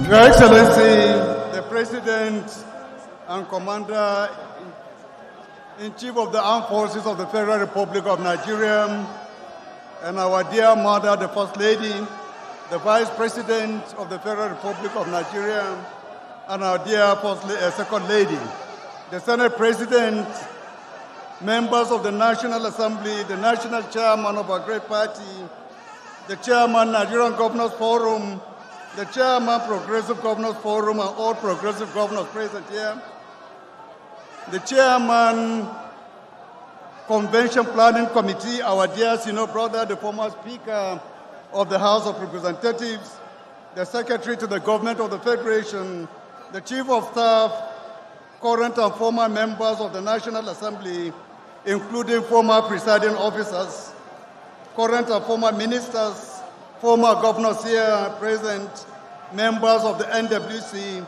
critical stakeholders of APC, members of the press, distinguished ladies and gentlemen. It is indeed a pleasure to address this convention at a moment that demands focus, discipline, and a clear sense of direction. This is truly a defining hour. This is a moment of reckoning. This is the moment that separates those who hesitate from those who act, those who doubt from those who build. The question I want to ask all of us is what kind of country we want to be. A country that retreats at first sign of difficulty, or a country that confronts its challenges with courage and purpose? Do you wish to have a party that follows the easy road, or a party that leads with discipline and direction? We in APC chose the difficult road, and we must remain on it. When this administration came into office, it inherited an economy weighed down by unsustainable commitments, a system strained by inefficiencies, and a structure that could no longer support the aspirations of Nigerian people. The choice before us was clear: continue with what was convenient or confront what was necessary. We chose what was necessary. We chose reform over comfort. We chose responsibility over applause. We chose the future over the present moment. Yes, the critics have spoken. They point to rising costs and economic adjustments. They question the path. But I want to ask, what was their alternative? To continue a system that drains our resources? To postpone the inevitable? To pass the burden to the next generation? No nation, distinguished ladies and gentlemen, moves forward by avoiding its challenges. No economy grows by ignoring its weaknesses. No leadership succeeds by choosing comfort over correction. Today, the foundations have been reset. Revenues to states have improved. Transparency has increased. Infrastructure is advancing. Security coordination is strengthening. These are not isolated steps. They are part of a clear direction. Reform is not a sprint. Reform is a journey. Reform is a commitment, and that commitment requires continuity. This is why I say that President Bola Ahmed Tinubu must continue this work beyond 2027. Not for sentiment, not for convenience, but because the work has begun and must be completed. Because the foundation has been laid and it must be built upon. Because the path has been chosen and it must be sustained. And if you are to sustain the path, continuity must not be limited to the executive alone. It must also extend to the legislature. Mr. President, Your Excellencies, our governors, I make this passionate appeal with urgency. As we commit to continuity at the executive level, we must also secure stability within the legislature. The high turnover of senators and members over the years has come at a cost to governance, to lawmaking, and to public resources spent on constant training and retraining. Experience is lost. Institutional memory is weakened. Momentum is broken. We cannot continue to start every cycle afresh and expect consistent progress. The legislature is not separate from this journey. It is a partner in it. We legislate for the same reforms. We oversee the same programs. We defend the same national interest. I therefore urge deliberate efforts to support the return of committed and performing legislators so that together the executive and the legislature can sustain this part and complete the work we have all begun. To those who will emerge as the next leaders of our party today, I extend my congratulations in advance. Your emergence will reflect the party's confidence in your competence and capacity to lead at this moment. Our great party is large and still growing, with depth, diversity, and rising expectations. With that strength comes scrutiny. There are those who expect us to fracture. There are those who hope we will implode under the weight of our own size. That must not happen. We must not allow that to happen. It must be prevented through careful management, disciplined coordination, and constant engagement. Integrating both long-standing and new members, maintaining unity, and managing competing interests will require steady leadership. You must organize with clarity. You must engage with purpose. You must mobilize with consistency. Let us all be remembered at that generation. Let us be remembered as the party that chose reform, sustained it, and delivered results.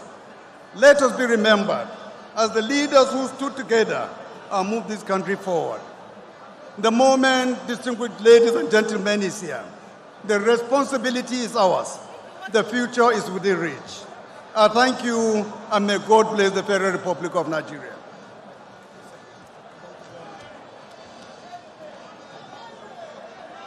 Thank you very much.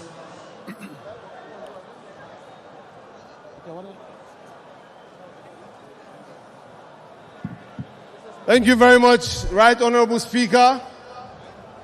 Now I'll invite the uncommon governor, the uncommon senator, the uncommon minister, and now the uncommon president of the Senate.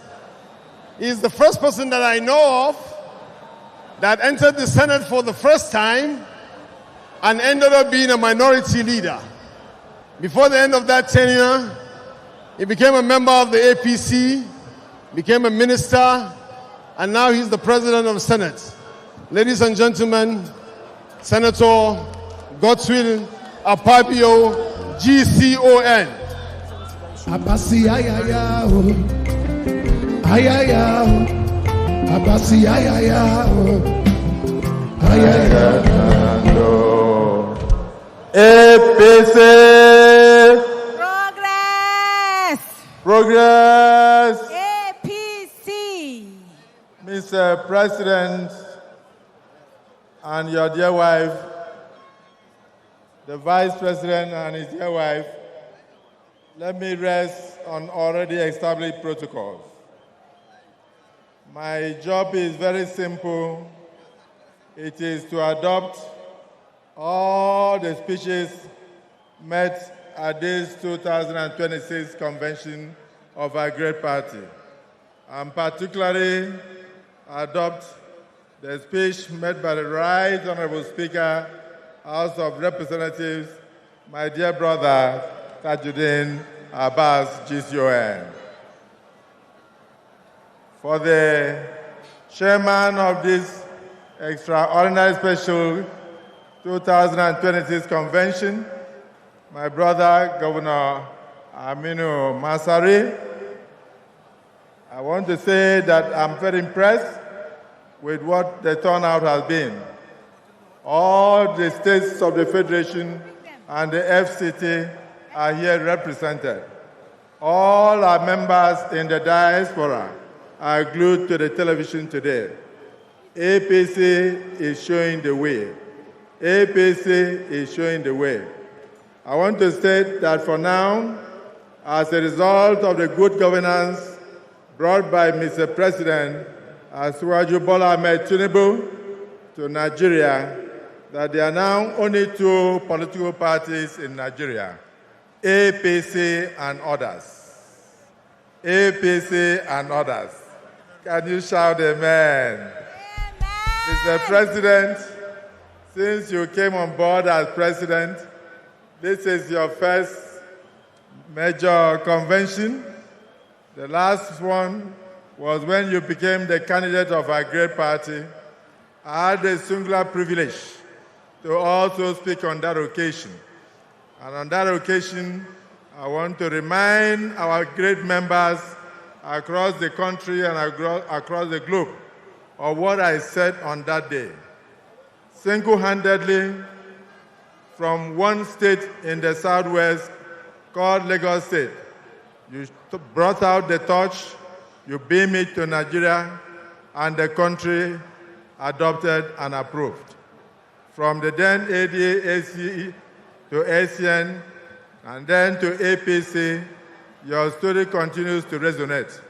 So I want to thank God Almighty for His mercies upon your life and for what you have shown Nigeria, that it is better to suffer, to sacrifice, to be resilient, and at the end, to have good compatriots, such as Chief Bisi Akonde, and of course, Governor Shegun Oshoba, and the late President Muhammadu Buhari, GCFR, working together to show a path to this country called Nigeria.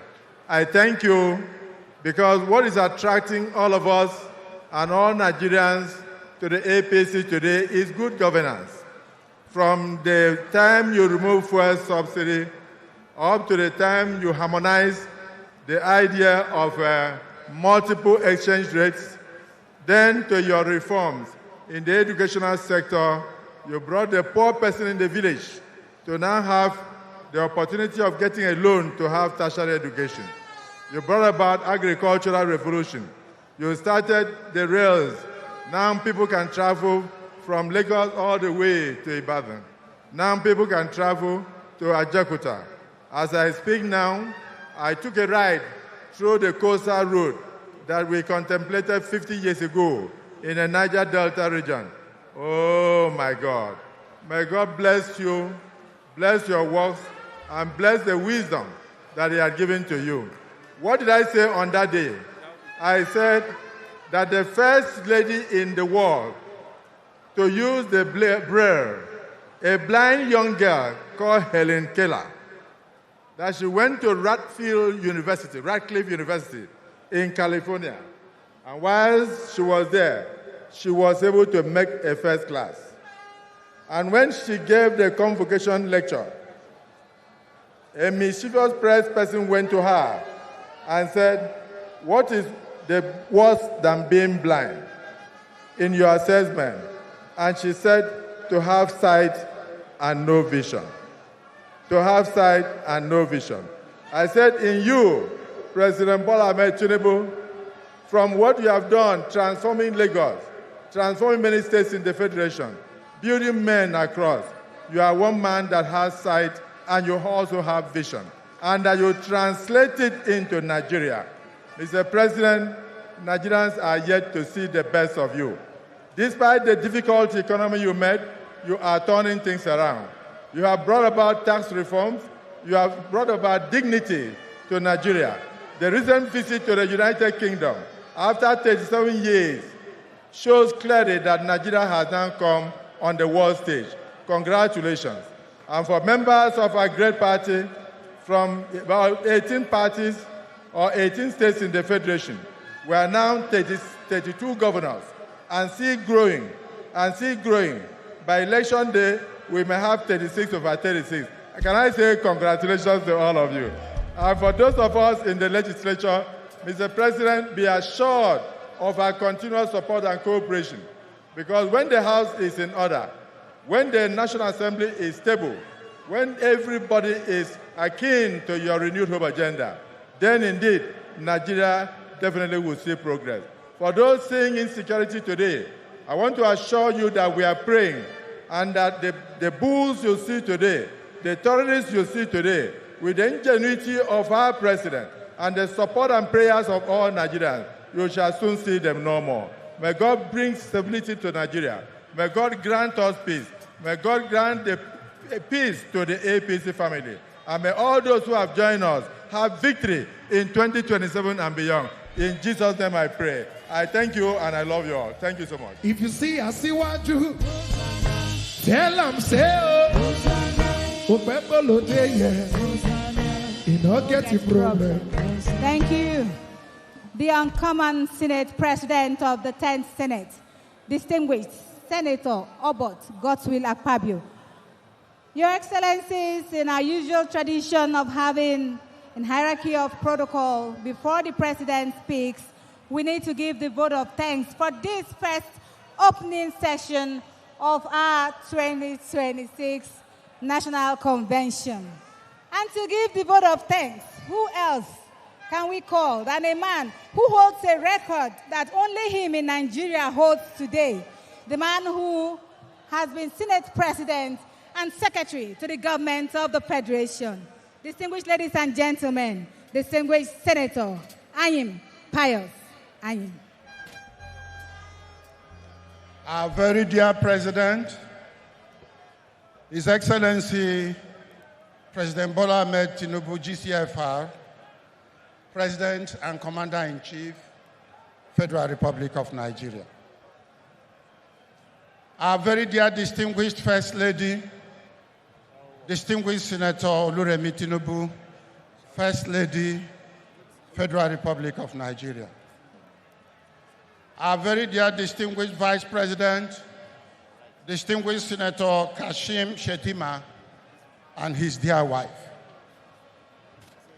Mr. President, for want of time, permit me to stand on the existing protocol.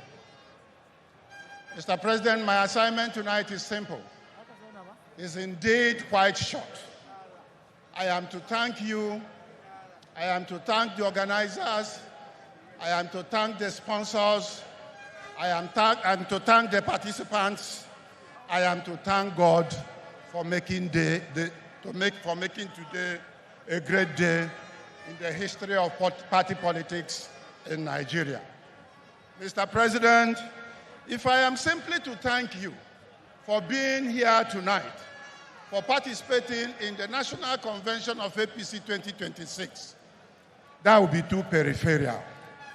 If you ask me, I would want, on behalf of a grateful nation, thank you for your vision, for your courage, for your patriotism, for your statesmanship in your leadership of our great nation. Mr. President, you have redefined our political landscape. You have refocused our economy. You have refreshed our social relations. And today, I am sure, after you have listened to all the speakers in this event, if you go home, you will comfortably sleep and wake up and thank God for giving you opportunity to selflessly serve your people and indeed your country. Mr. President, thank you on behalf of all Nigerians. If I am to talk to you about the APC National Convention of 2026, Mr. President, where will I start to thank you? You have been a leader, the national leader of APC from inception. You were a national leader of APC who defined the pathway, whose visionary leadership of the party was able to restore power from a sitting government to the opposition APC. And today, you are the leader of the party in your capacity as the president of Nigeria. What can we do without you? On behalf of the APC family, I am honored to say, Mr. President, thank you, and thank you very much. Distinguished ladies and gentlemen, it is my singular honor and privilege to extend this gratitude to our dear Vice President and his dear wife, His Excellency Alhaji Kashim Shettima, GCON, for his support to the President, for his support to the APC family, for his presence tonight in this event. Mr. Vice President, you are known and renowned as the most loyal vice president in the history of Nigeria. On behalf of the APC family, I want to say we are grateful. We thank you for your presence here tonight. It is my honor and indeed singular privilege to thank and recognize the commitment, service, and sacrifice of my dear colleagues in the National Assembly, led by His Excellency Senator Godswill Obotabaju and His Excellency Right Honorable Tajuddin Abbas. Your leadership of the National Assembly had proved that you have a commitment to our party. It is not just a matter of holding the position. You have recognized that you hold the position on behalf of your party, and you have given the party all the necessary support such that the president can walk in his office without being afraid of, without looking across his shoulders. I want to simply, permit me to just simply say thank you for Nigeria, thank you for APC, thank you for the good work you are doing in our nation. Thank you very much. Let me also say that a few minutes ago, our national chairman and members of the National Working Committee became former national chairman and former members of the National Working Committee. But I must not forget to recognize that it was the leadership of the party that put us together to organize this convention. Former national chairman and members of the NWC, it is our honor to thank you for the privilege you have given to us as members of the organizing committee of this convention to do the job to the best of our ability. Thank you very much. Before I round up, as I am bound to do, let me sincerely thank Alhaji Bello Masari, the chairman of the 2026 National Convention of the APC. I want to say that working with Masari is an experience. We worked as a team, and you can see, when you look at the colors of this arena, you will know it was a teamwork. Alhaji Masari, I thank you on behalf of the committee for your leadership. Thank you, distinguished delegates. Thank you, ladies and gentlemen. Thank you very much. Aye, that's a heart full of gratitude. Thank you, thank you, thank you. We thank you too.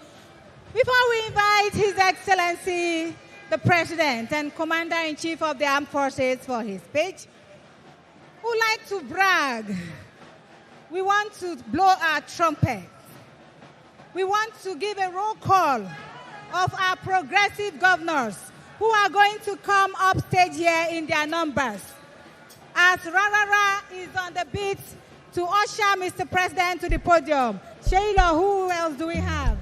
You know, some years ago, there was a political party that once bragged in this nation that they had 28 sitting governors and that they were going to rule forever. But today, with all thanks to God Almighty, we have a political party under the leadership of President Bola Ahmed Tinubu with 31 state governors, 32 still counting. Please permit us to bring on stage all the governors under MPC. Your Excellency, I'm going to try something. For the first time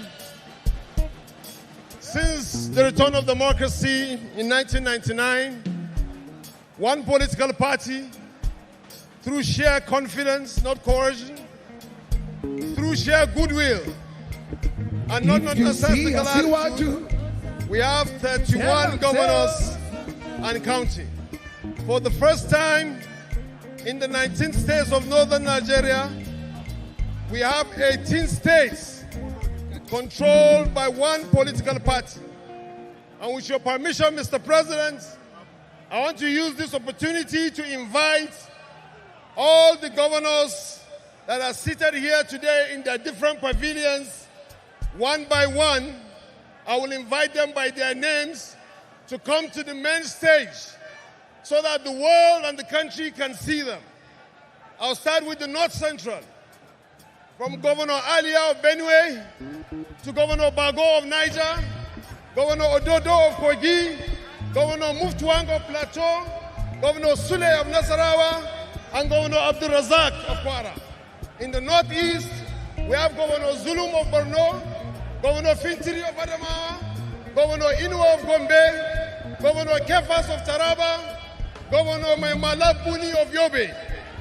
In the Northwest, we have Governor Namadi of Jigawa, Governor Uba of Kaduna, Governor Abba Gida of Kano, Governor Abba Gida of Kano, Governor Abba Gida of Kano, Governor Dikko of Katsina, Governor Dauda of Zamfara, Governor Ahmad of Sokoto, and Governor Comrade of Kebbi. You are all invited to the podium, and I will allow you to call the Southern Governor. Thank you very much. Let me quickly invite Onwa Governor Hope Uzodinma of Imo State, Governor Babajide Sanwo-Olu of Lagos State, Governor Prince Dakpo Abiodun of Ogun State, Governor Peter Mba of Enugu State, Governor Similahi Fubara of Rivers State, Governor Oboriweri Sharif of Delta State, Governor Lucky Ayedatiwa of Ondo State, Governor Pastor Umar Eno of Akwa Ibom State, Governor Prince Basi Otu of Cross River State, as well as Governors Senator Monday Okpeolo of Edo State, and of course, last but not the least, Governor Right Honorable Francis Nwefuru of Ebonyi State. We'd like all of you to join His Excellency the President on the stage at this point. Thank you. And as the governors are coming, ladies and gentlemen, permit me to be a little partial. So give recognition once again to my governor, who is giving Ondo State an urban renewal, Governor Lucky Oribisa Ayedatiwa.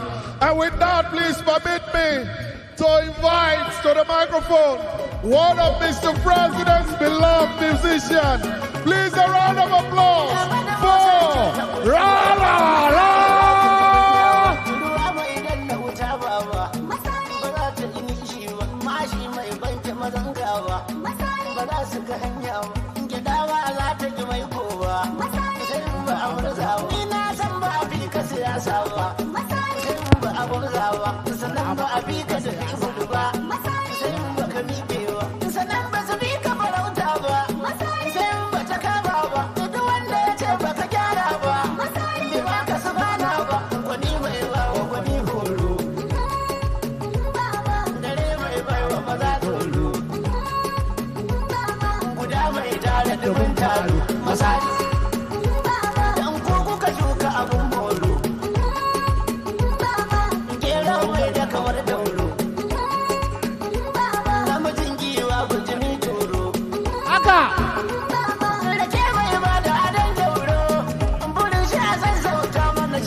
Check.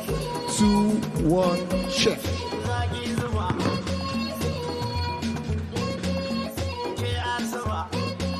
Ah!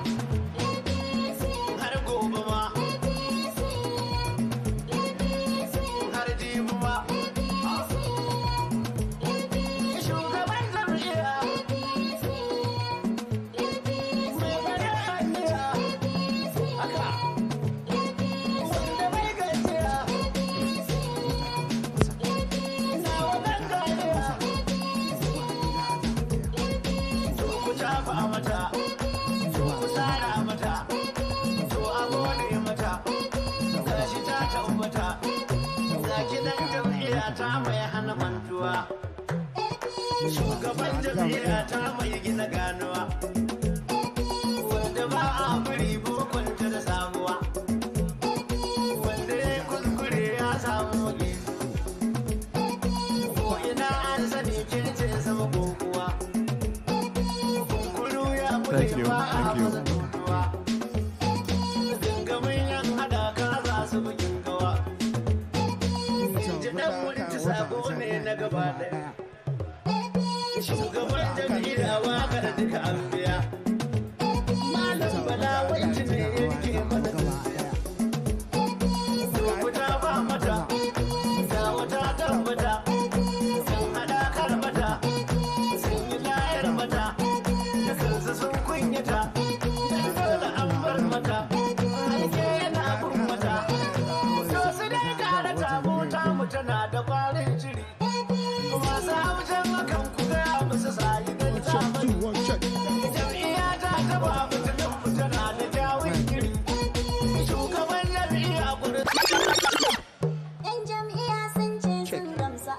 One check. 2-1 check.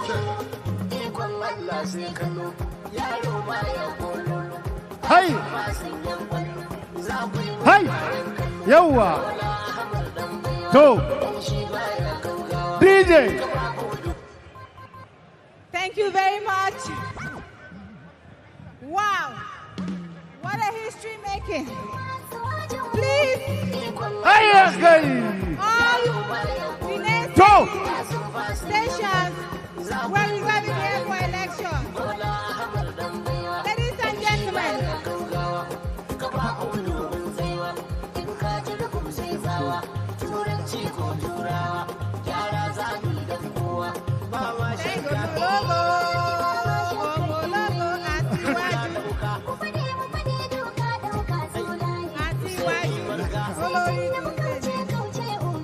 Hey!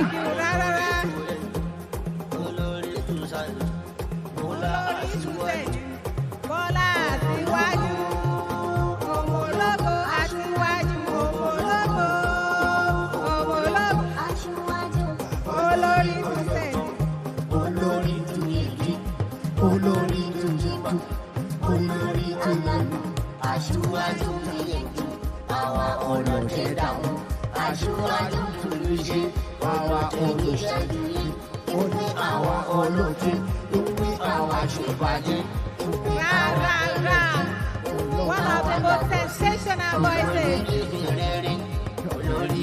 A true talent. Thank you very much.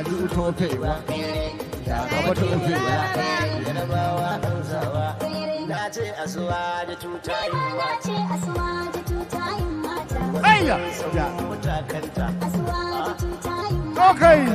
Center of excellence.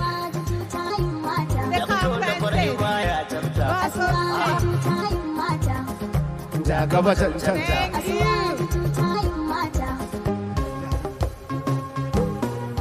Hakai.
Thank you.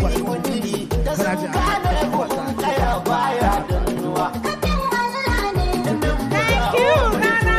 Omologo.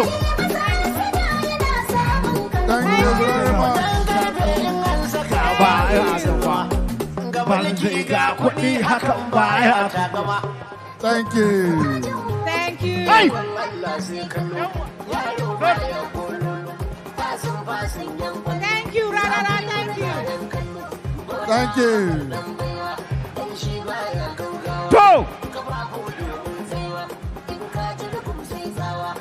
Thank you. Thank you. Thank you. It's the moment Your Excellencies we've all been waiting for. are the distinguished party members. Thank you. Thank you. Thank you. Thank you. You can see the support. Ladies and gentlemen, let's make welcome the man who has been chosen for Nigeria, the one who dared to bring the policies that his predecessors wish they had brought, the man who is winning on all fronts. Ladies and gentlemen, permit me to welcome with a singular privilege and honor the President and Commander-in-Chief of the Armed Forces of the Federal Republic of Nigeria, the leader of the All Progressive Congress, President Asiwaju Bola Ahmed Tinubu G7. 2027, if you see Asiwaju, tell them say 2027, you don't get the problem. Asiwaju 4+4, Asiwaju 4+4, 2027, you don't get the problem. Asiwaju 4+4, Asiwaju 4+4, 2027, you don't get the problem. If you see Asiwaju, tell them say 2027, you don't get the problem. If you see Asiwaju, tell them say 2027, you don't get the problem. Asiwaju 4+4. Thank you. Thank you. Thank you very much.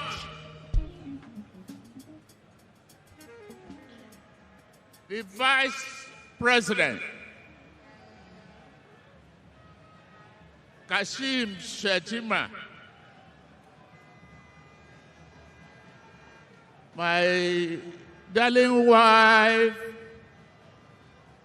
Oluremi Tinubu,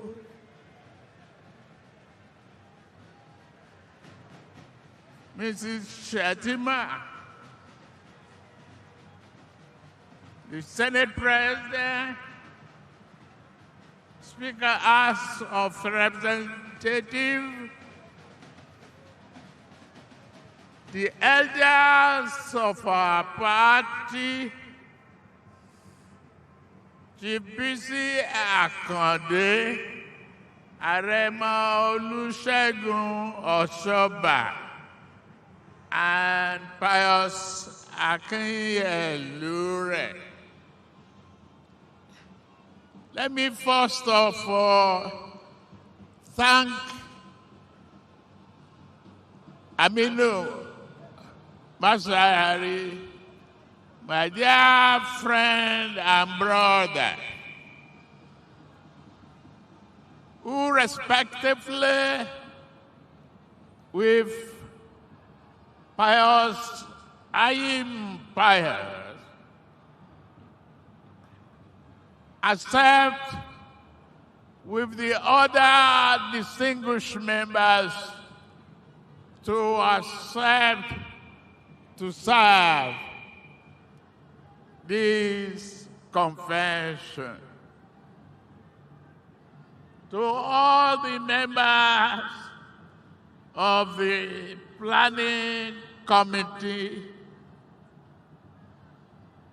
this is marvelous. Congratulations. All the executive governors of our great party, members of the new working committee of our great party, former governors elected on the platform of our party. Members of the Executive Council, former APC National Chairman, present and past members of National and State Assemblies, members of the State Working Committees, members of Diplomatic Corps, delegates and members of our party, including those from diaspora, representative of INEC in our midst, other observer members of the press, ladies and gentlemen, today I stand before you with heart full of gratitude, pride, and hope.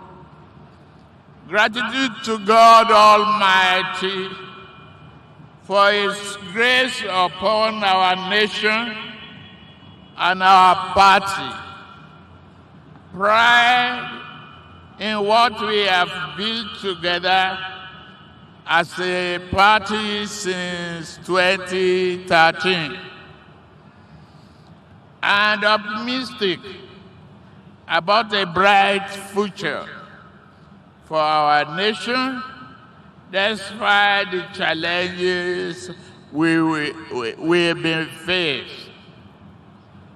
We will overcome all difficulties. The fourth elective national convention of our party is not merely a gathering. It is the defining chapter in the story of our democracy and our party. As a party, this convention offers us the platform to renew our bond, strengthen our resolve, and recommit ourselves to the ideas that brought us together in the first place. We gather under an inspiring and powerful theme: unity in progress, consolidating the Renew Hope agenda, unity in progress. As the main theme, it's a potent and timely reminder that progress is impossible without unity. Unity in progress, consolidating the Renew Hope agenda. 13 years ago, we dared to dream differently and to act boldly when, as patriots, we set aside our political differences and came together for national redemption and to save our country from the economic disaster facing us, into which the then ruling party had plunged this country. We are united around the shared belief that our country can be greater and better served, that democracy must work for every Nigerian, that leadership must be anchored on vision, discipline, justice, and development, that historic unity gave birth to a moment that changed Nigeria's political landscape forever till now and to the future. Today, as we reflect, we do so with deep appreciation for the founding fathers, women, youth, and faithful party members who built this platform with sweat, courage, and conviction. Let us stand and observe, because one patriot who founded this party along with us is no more. When he was in uniform, he was a courageous, determined, selfless general. He fought towards to preserve our unity and common patrimony. Out of uniform, Buhari became a Democrat and worked hard, relentlessly, together with us, to lay the foundation. Please stand and observe a moment of silence in the memory of our first leader and the first elected president produced by our party, President Muhammadu Buhari. May God forgive him all his shortcomings and grant him Alijana Vidaus.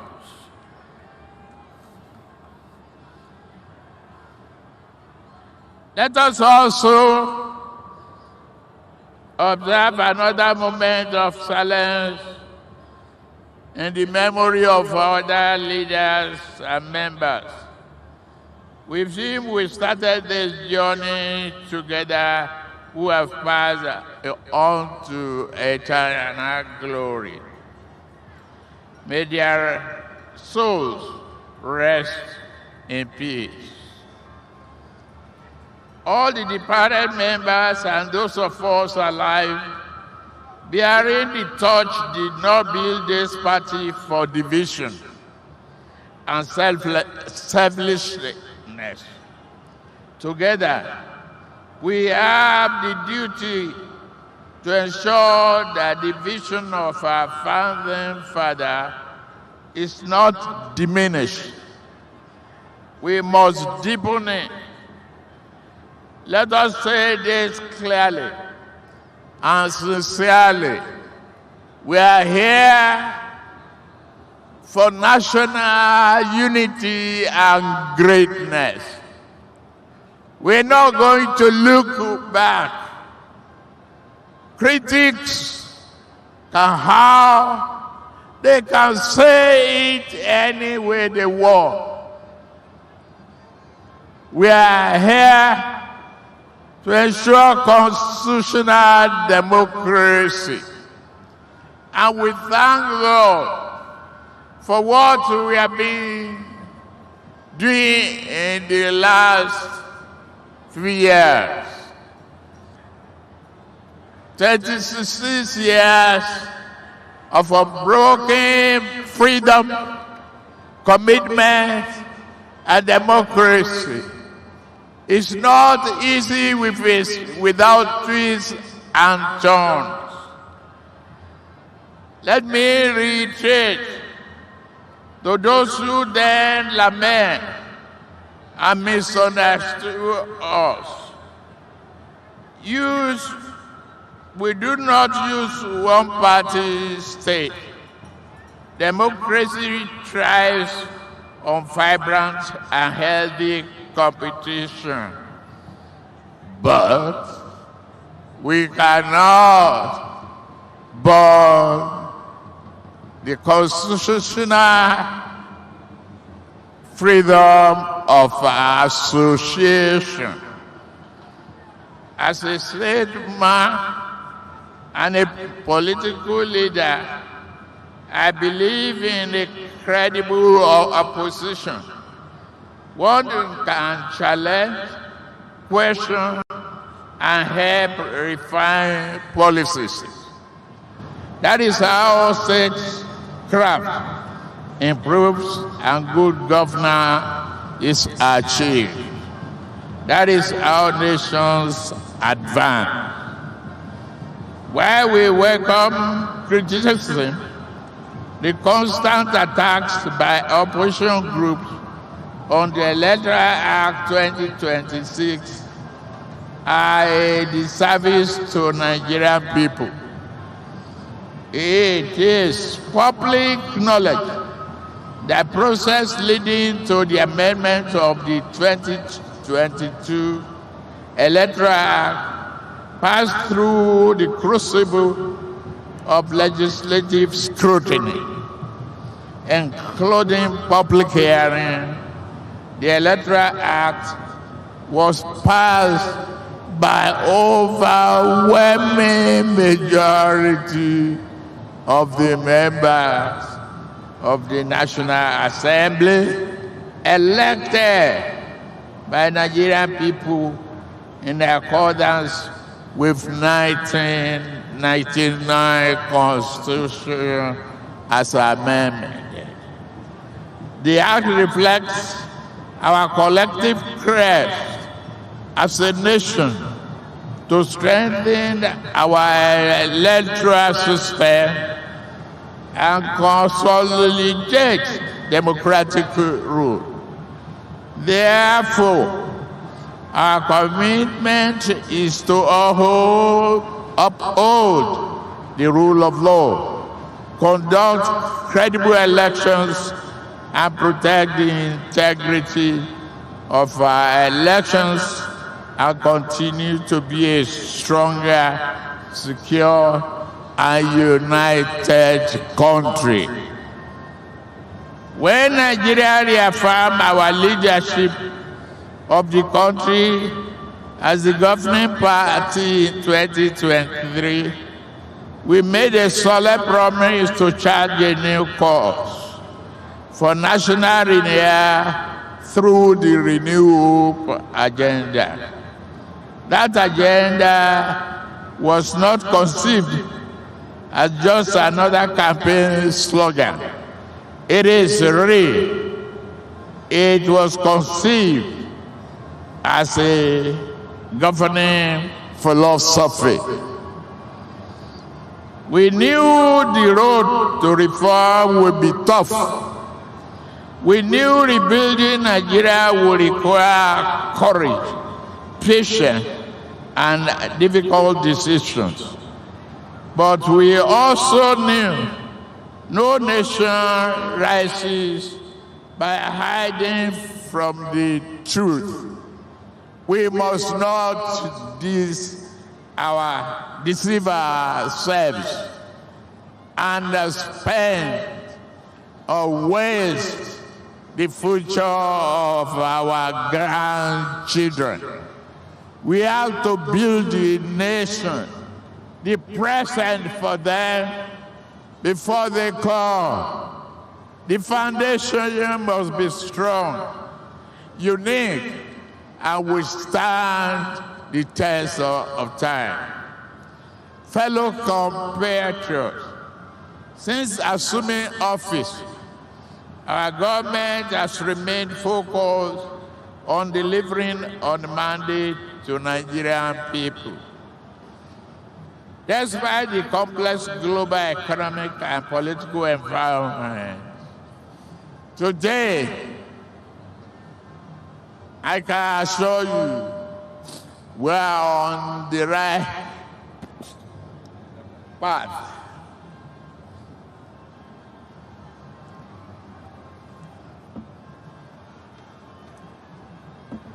Investors' confidence has partly improved. Our oil and gas sector has once more become attractive to foreign investment. Following our reforms, our Eurobond issuance was oversubscribed by 400%, and Nigeria exceeded the financial gray list, making a decisive to return to global financial credibility. Tonight, you had testimony from beneficiaries of some of our programs. I assure you, many of you lamenting the problem of electricity, power. Yes, we are paying attention to that. The Grid Asset Management Company, CAMCO, which will inject approximately 1,500 megawatts into a new grid corridor. We are going to improve on it. Electricity will become better, and be assured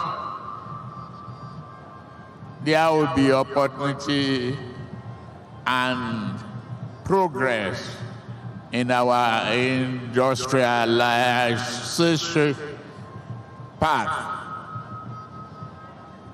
Tonight, you had testimony from beneficiaries of our programs. Our programs are real, feasible, viable, impactful, measurable, and not mere rhetoric, as some opposition-led elements like to say.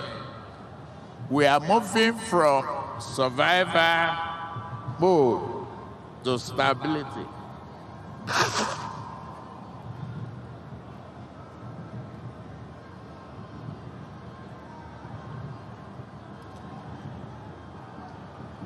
To the young people of our party and our nation, let me speak directly to you.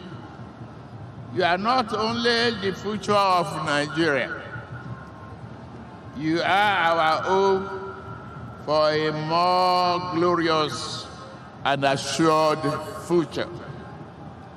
Your creativity, innovation, digital fluency, enterprising spirit, and the courage are our greatest national asset.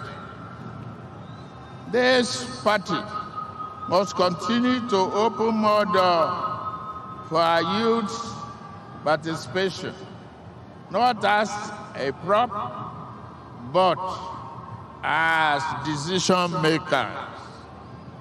We must nurture a generation of young progressives, men and women, who are not only politically active, but intellectually grounded, morally disciplined, and nationally committed. The future we seek cannot be built without you at its center. To the women of Nigeria and our party, I say your role in our glory and our growth and stability is essential. Just a few minutes ago, my wife asked me one straight question: whether there are no women to move motions. Why is it that there are only men moving motions? What about the special place for women? I assured her we will move decisively on that. is a promise that we are very gender sensitive.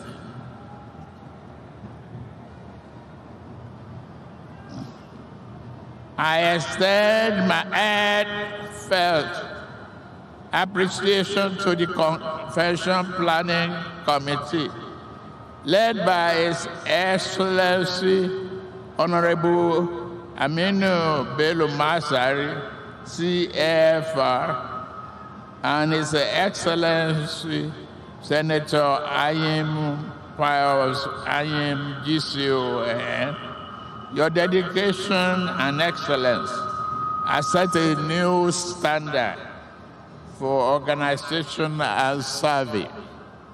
I must take a moment, especially to appreciate all our governors for the pivotal role they played in the organization of this convention.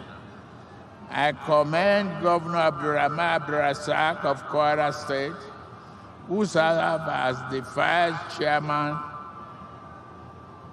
Governor May Malabuni of Yobe, who served as the secretary, and Governor Opun Sodima of Imo State, who served as the treasurer, for their dedication and leadership.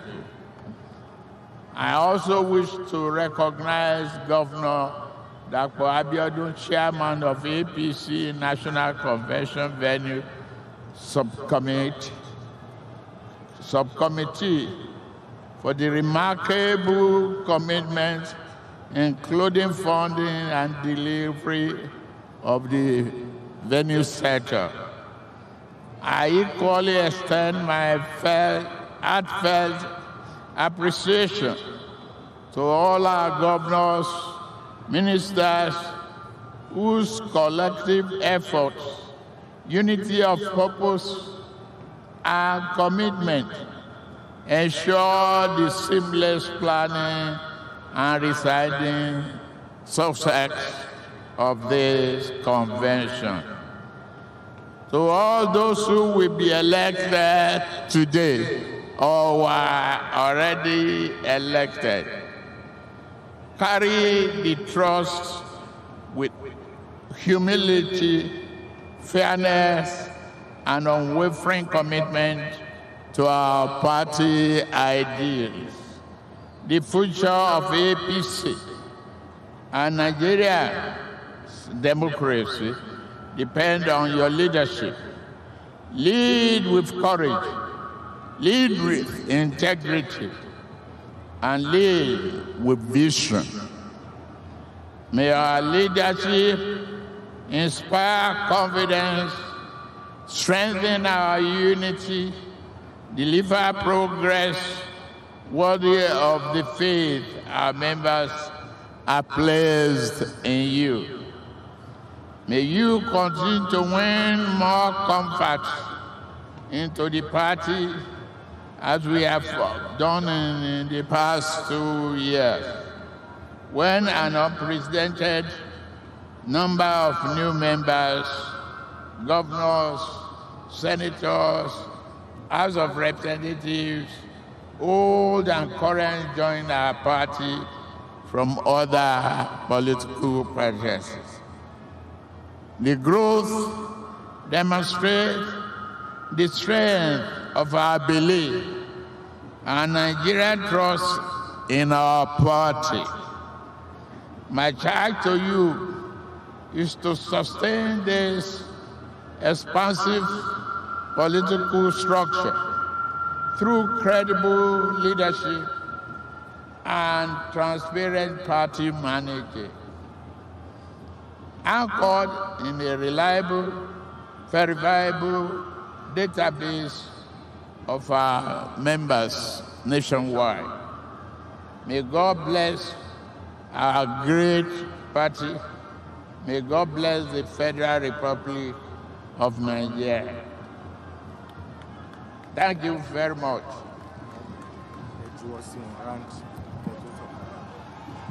Can we? Thank you. Thank you. On your mandate we shall stand. On your On your mandate we shall stand. On your mandate. On your mandate. On your mandate we shall stand. On your mandate we shall stand. On your mandate we shall stand. On your mandate. On your mandate. On your mandate we shall stand.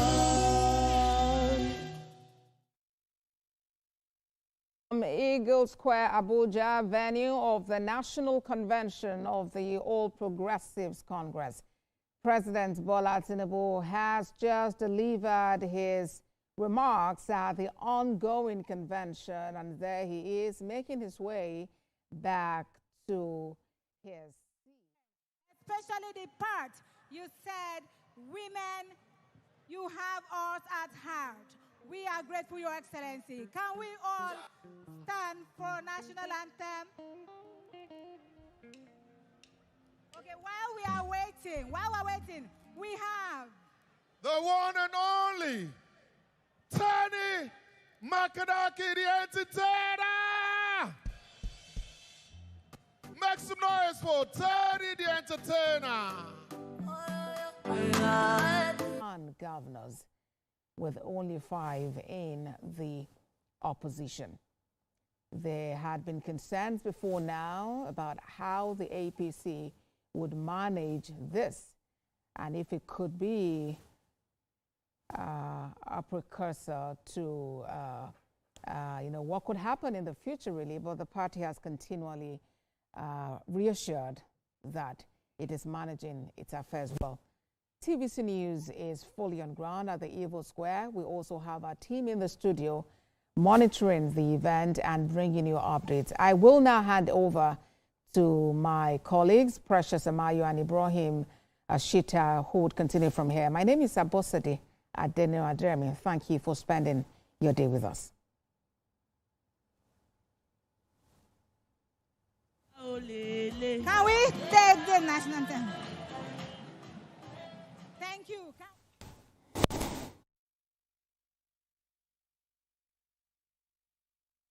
Can we take the first stanza of the national anthem?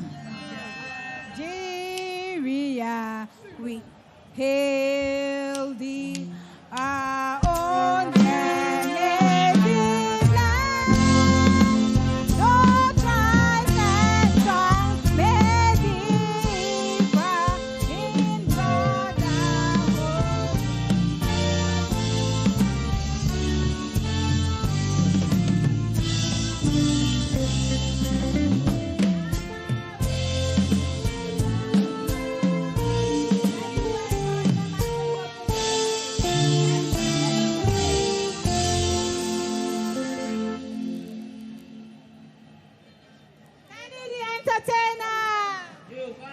Drop it.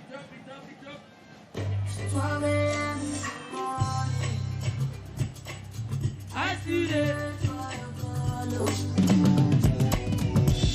Don't do me like this, oh, babe. I miss you alone, oh. 'Cause I don't the wait, oh. I don't the wait, see.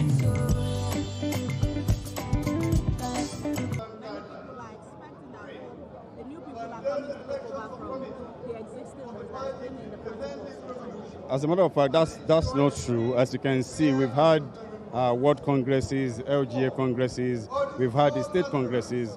Today is the national convention. So if there were problems with the previous ones, there will be nothing for us to build on with this national convention. So thankfully, we have a leader, a political party without a clear leadership. We run into a problem. But, you can see that APC is the only political party in Nigeria today with semblance of stability. And that's because there is a clear leadership. Somebody who can say, okay, let's have it this way. Okay, everybody, okay, you can do this, you can do that. And today, we're having our national convention, a rancor-free, after a rancor-free world congresses, LGA congresses, state congresses, and today we're having the national convention. Primary election will be happening Oh, my expectation, of course, the decision or who fly the flags of the party is solely that of members of the party and the leadership of the party. So I believe they have all the powers now. We as parents, we are at their mercy. But I believe that with what some of us have got to offer, with experience that is on our side, they will do the needful. But we're in a political party where whoever emerges will be the rallying point, for everybody. So I'm expecting to be elected, to be nominated as the candidate of my party in Lagos State for the governorship election. That's my expectation, and that's what will happen. Thank you.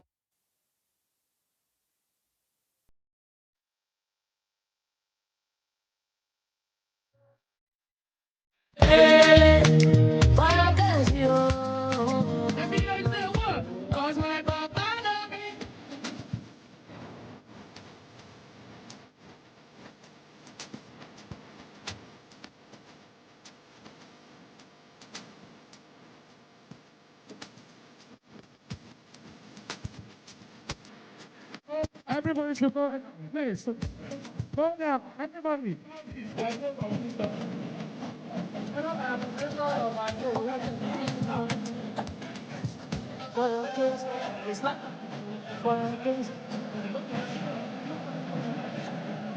you.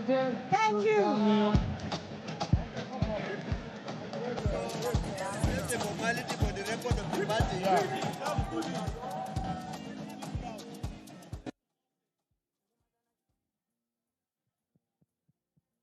Expect what's the outcome of this convention and how will it impact on Nigerians, not just APC members now? Nigerians shouldn't expect anything other than positivity, progress, and prosperity. This convention will go a long way to show Nigerians how united, cohesive, the APC members are. And when a family is united and cohesive, you don't expect anything other than progress and prosperity. And today, APC leads Nigeria. So the more united APC is, the more cohesive it is, and the more progressive APC is, the better for the country. Because the more together and connected the leadership or the stewardship of the country will be. But some people are saying, why will a united party be afraid of an elective convention, like a contest? Why consensus? It is a family decides on how it conducts itself based on the knowledge of what it is. Consensus is part of democracy, and the Electoral Act provides for this, direct or consensus. And consensus can only be achieved in a united family. My colleague, Abida, your question. Well, I'd like especially in section 20, subsection 1 and 2, and 20, subsection 1 and 2. The party is given the permission to carry out the nomination and the election of its National Working Committee Executive by consensus. Every process, some people will win and some will lose.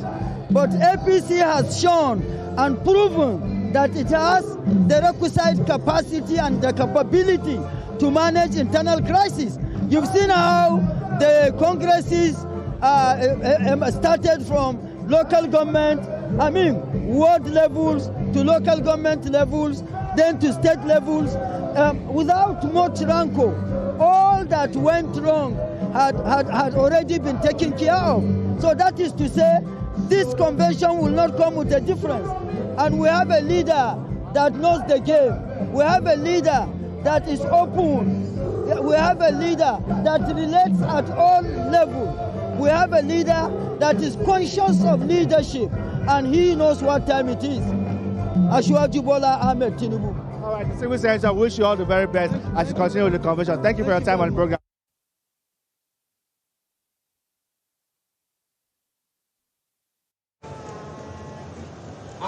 Deputy National Chairman Ali Buka Dalori. If we call you, start coming up. Our Deputy National Chairman South is Dr. Benjamin Obi Nwoye.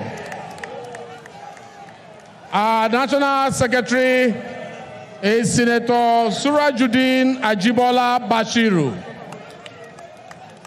Our Deputy National Secretary is Professor Abdul Karim Abubakar Kana.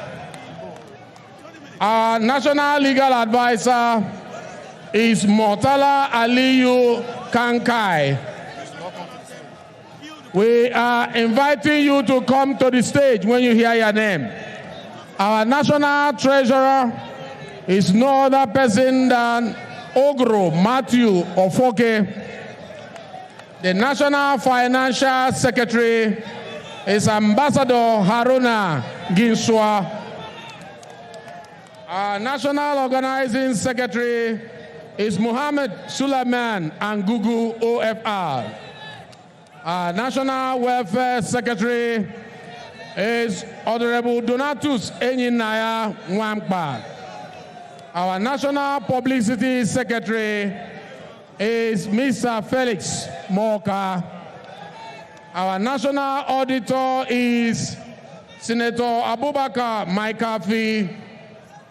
And our National Woman Leader is Dr. Mary A. Idele. Our National Youth Leader is no other person than Dayo Israel Abdullahi.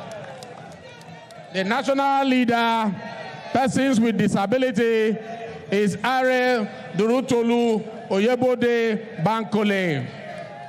The Deputy National Financial Secretary is Haman Adamu Ale Kumo. The Deputy National Organizing Secretary is Barrister Emeka Okafor. The Deputy National Woman Leader is Zainab Abubakar Ibrahim. And the Deputy National Publicity Secretary is Honorable Meseko Durasemi Josai. Our Deputy National Welfare Secretary is Dr. Christopher Michael Akpan. Our Deputy National Auditor is Mr. Olubenga Olayemi. Our Deputy National Legal Advisor is Barrister Ibrahim Salahu. Our Deputy National Treasurer is Engineer Ben Akak. Our Deputy National Youth Leader is Jamaluddin Kabiru. Our National Ex-Official North Central is Dr. Opawoye Oluwatoyin Bome. Our National Ex-Official Northeast is Adamu Jala. We have our National Ex-Official Northwest, Muhammad Jamu Yusuf. We also have National Ex-Official Southeast, Honorable Ikechukwu Ume. We have National Ex-Official South-South, Mr. Francis Kolo. And we have National Ex-Official Southwest, Honorable Bumi Ori Nowo. And all the elected regional vice chairmen from all the geopolitical zones are by these also members of the National Working Committee. I will now ask the question for affirmation for the delegates to affirm by voice vote. Those in support that these names that I mentioned become members of the National Working Committee, say aye. I will ask again, those in support that all these officers we have chosen through harmonization and consensus be made officers of the National Working Committee, say aye. Those against, say nay. They are not here. By these ones are declared elected by the convention of 2026 as the National Working Committee members of our great party, APC. And I invite the newly elected individuals to come for their inauguration. Please line up in front. All the newly elected, please line up in front as the Vice President of the Federal Republic of Nigeria, Senator Shettima Kazim, approaches the chair to do the remaining of this ceremony. We will also invite the notary public that have been informed for the swearing in to please make yourself available. Mr. Chairman.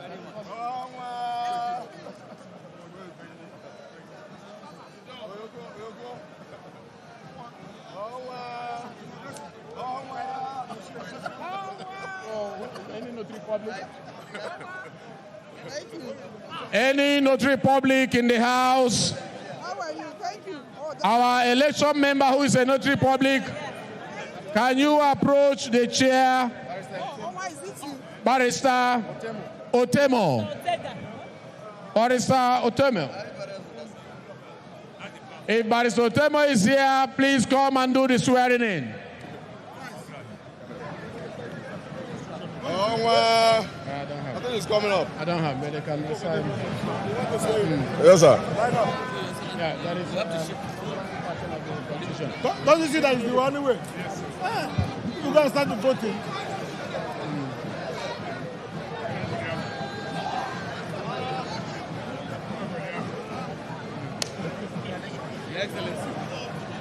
Please, all the elected members of the National Working Committee, please line up.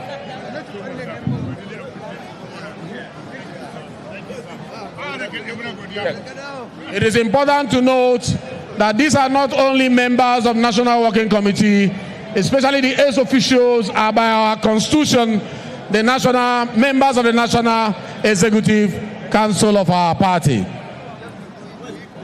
Please, can you line in front? Can you line in front?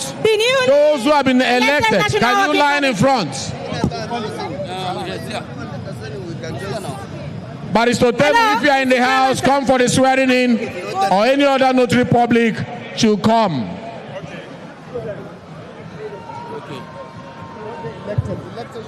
Please, we should line up properly.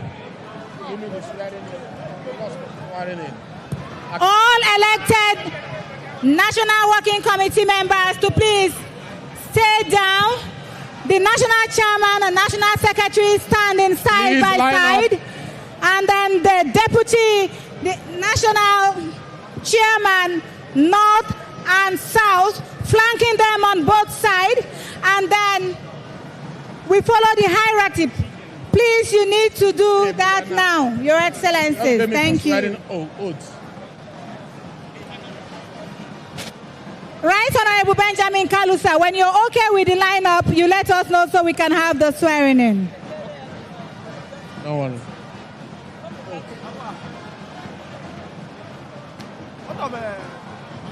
Our very supportive governors are standing by their own.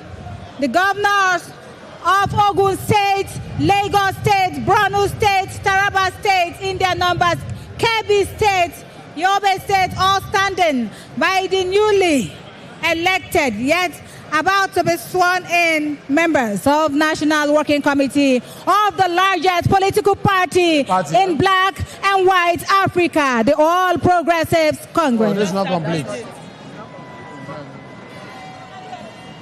Yeah.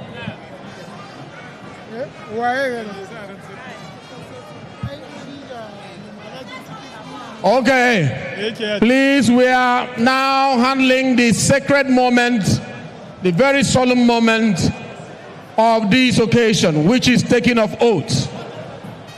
And I assume this office as a solicitor and advocate of the Supreme Court of the Federal Republic of Nigeria. That is the cap I'm wearing now to lead this team through this oath. Photographers, please, please, please allow them to take the oath of office. Photographers, raise your hand, your right hand, and repeat after me.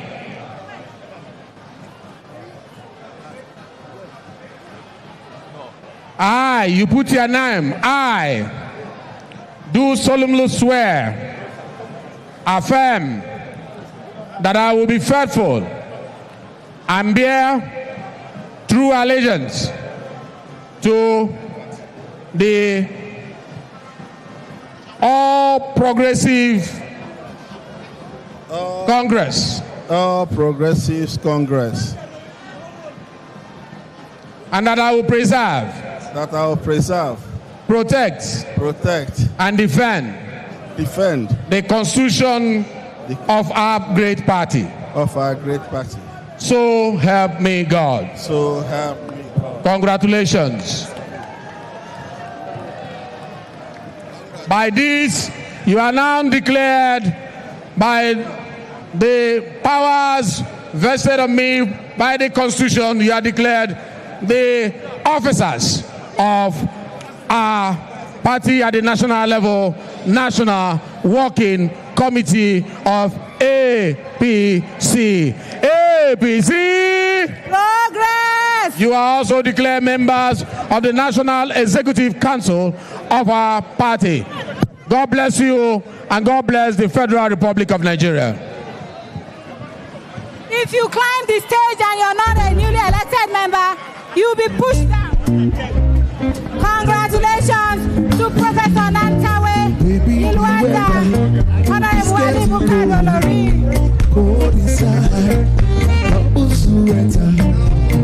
Congratulations, Dr. Mighty.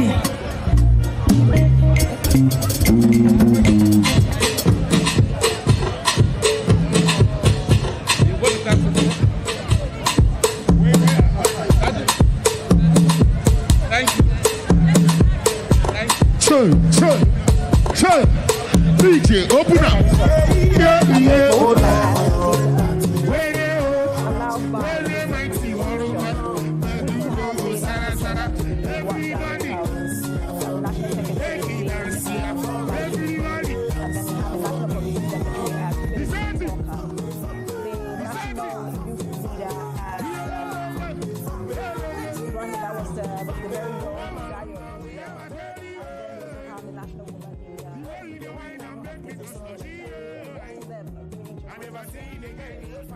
It looks like, and everyone did say aye when, that move was made as to whether, they agree with that decision or not. Absolutely. Yes, so I think the national woman leader is Mary A. Ebele. I think you also mentioned the national secretary, Senator. There is also, all the deputy national positions as well. Right. Some of them we could mention, but just quite a list there. But Absolutely. Interesting to see that the APC went with the consensus means, in terms of electing its national officers at that very level. I mean, maybe probably speaks to the internal democracy much talked about by the party. No one came out for any sort of protest against this decision of the party. Yeah, absolutely. That's what we would say, that based on what we're looking at happening on the ground, that no one came out to raise objections. But certainly there were some objections raised by some members. That was before the convention. Yeah, before the convention, which the national secretary said that dismissed, that shouldn't be a problem, that it's home affairs that they would definitely resolve, as against what would ordinarily disrupt the flow of the the convention that we are watching. It's been peaceful all along. It's been very amazing. It's been very interesting, as against what we saw in previous years, where we had contestations here and there. But one thing is, despite this coordination, there were internal tensions. Actually, if you recall, the APC North Central Forum had publicly accused the national chairman, Mr. Yewatita, of sidelining certain stakeholders within the zone. But then that was in a statement signed by Saleh Zazaga, The group alleged that its members were being marginalized despite their role in strengthening party's presence in plateaus through the defection of Governor Caleb Mufwang. But then, Mr. Yewatsta said, that these are issues that definitely are family affairs, so definitely resolve them. And Brahim, I also remember that we had, I think, Idagogo, who was looking to be the national vice chairman, South. He has now taken that case to court. I remember Nifemi was speaking to the, again, re-elected National Publicity Secretary, Felix Moka, who has said, look, that's not an issue. The party will find a way to resolve that particular conflict with, him. But conventions are quite interesting as they reflect the mood of the party and the posture of the party going into a general election. And perhaps one wants to believe that this is the actual mode of the party and not a smokescreen. All right, we will get back to Eagle Square now, where that's the venue of the APC National Convention for more, for interviews with our reporters on the ground. In just one straight line, supporting Jagaban. For the new entrants to the party, the integration has been very smooth. There's been perfect harmony. We have everybody. Actually in APC, the moment you enter APC, you have equal rights with all of the members. And we are sure that that exactly is what obtains in Cross River State. Most majorly what happened there is affirmation of various offices that is going to be contested by candidates already. And this is why Yes, I'm very, very satisfied with this, what I would call style of democracy. There's nothing that engenders peace like what I would say coming together to agree on a subject. It reduces acrimony, it reduces all the different tendencies that would have played out. When everybody comes together and say, look, this is what we want, then progress is assured. And it's clear where there's no peace, there's no progress. So we don't have fighting factions or personal interests being above what would be the common good. So far so good. It's been quite smooth in our state, right from the world congresses to the chapter and to the state. And we know that here is going to be the same. The people who are coming out here are coming from different states and different zones. And they know exactly that this already is starting right from the grassroots to where it is. So they are not just coming from nowhere. They are all representing some different zones.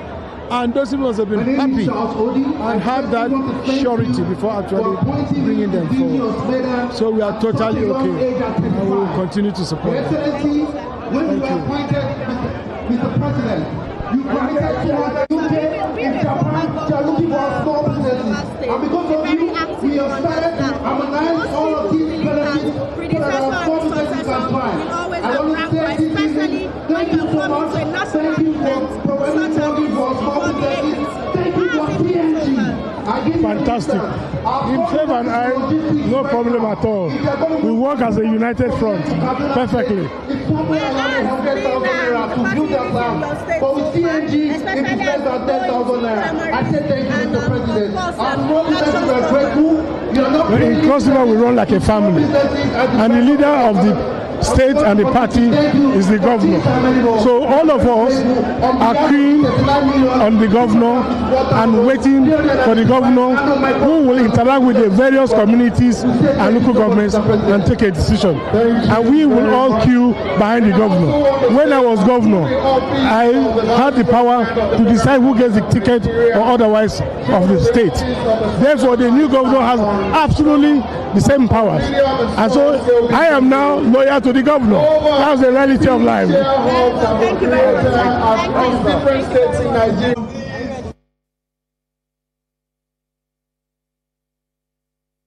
Together, we will step forward to be counted when it matters most. I urge all our members and supporters to remain steadfast and united, because we stand together, stronger as a political party. With unity, progress will be steady and enduring, and our victory is assured. We demonstrated this during our congresses, from ward to local government to state and zonal. We choose unity over division, dialogue over discord, maturity over chaos. This is what we are, and that's the APC way. Let me assure you that we will make our party a home where every member will belong and be able to have his best, where every voice will be heard, and where every dream will count. And our mission is clear, that together we'll build a pan-African and pan-Nigerian party that is stronger, transparent, and inclusive, and more disciplined, and more united than ever. We will deepen internal democracy so that every member is heard. We will strengthen our structures so that every process is trusted. We will expand the reach so that the message of renewed hope is felt in every community. We will empower youths because they are not just the future, but they are the huge and important part of our today. We will elevate the women because inclusion is not an option. It is essential for us as a party. Make no mistake about it. The future of APC is the future of Nigeria, and that the future is anchored on the renewed hope agenda of Mr. President. Already, we are seeing the signs. All economic reforms that are stabilizing our public finances and economy. Massive investment in infrastructure. Is it the roads, the rails, and the energy? Renewed focus on social investment to protect the most vulnerable. Expansion of digital innovation, which is empowering our youths for global economy participation. These are not promises, but they are outcomes that have set the very foundation of our national life. We must therefore take this message to every Nigerian that hope is here, the reform is working, and that Nigeria is moving. And to those who share this vision and want to be part of our party, our doors are open, and we remain the most viable political vehicle that you can entrust your political future with abundant assurances. The journey of 2027 begins today, and victory in 2027 will be won not on election day, but we'll build the wards, we'll strengthen our communities, we'll defend the unity of our party, and we'll deliver in our performances. Renew Hope is now self-evident, delivering results, making 27 not just a hope, but a matter of certainty. Therefore, let us organize, let us mobilize, and let us energize, because victory is surely at sight. In conclusion, to every member of our great party, we declare that we standing here, we will not let you down. By God's grace. May God bless the All Progressive Congress. Amen. May God bless our dear President. Amen. And may God bless the Federal Republic of Nigeria. Amen. Thank you, and God bless you all.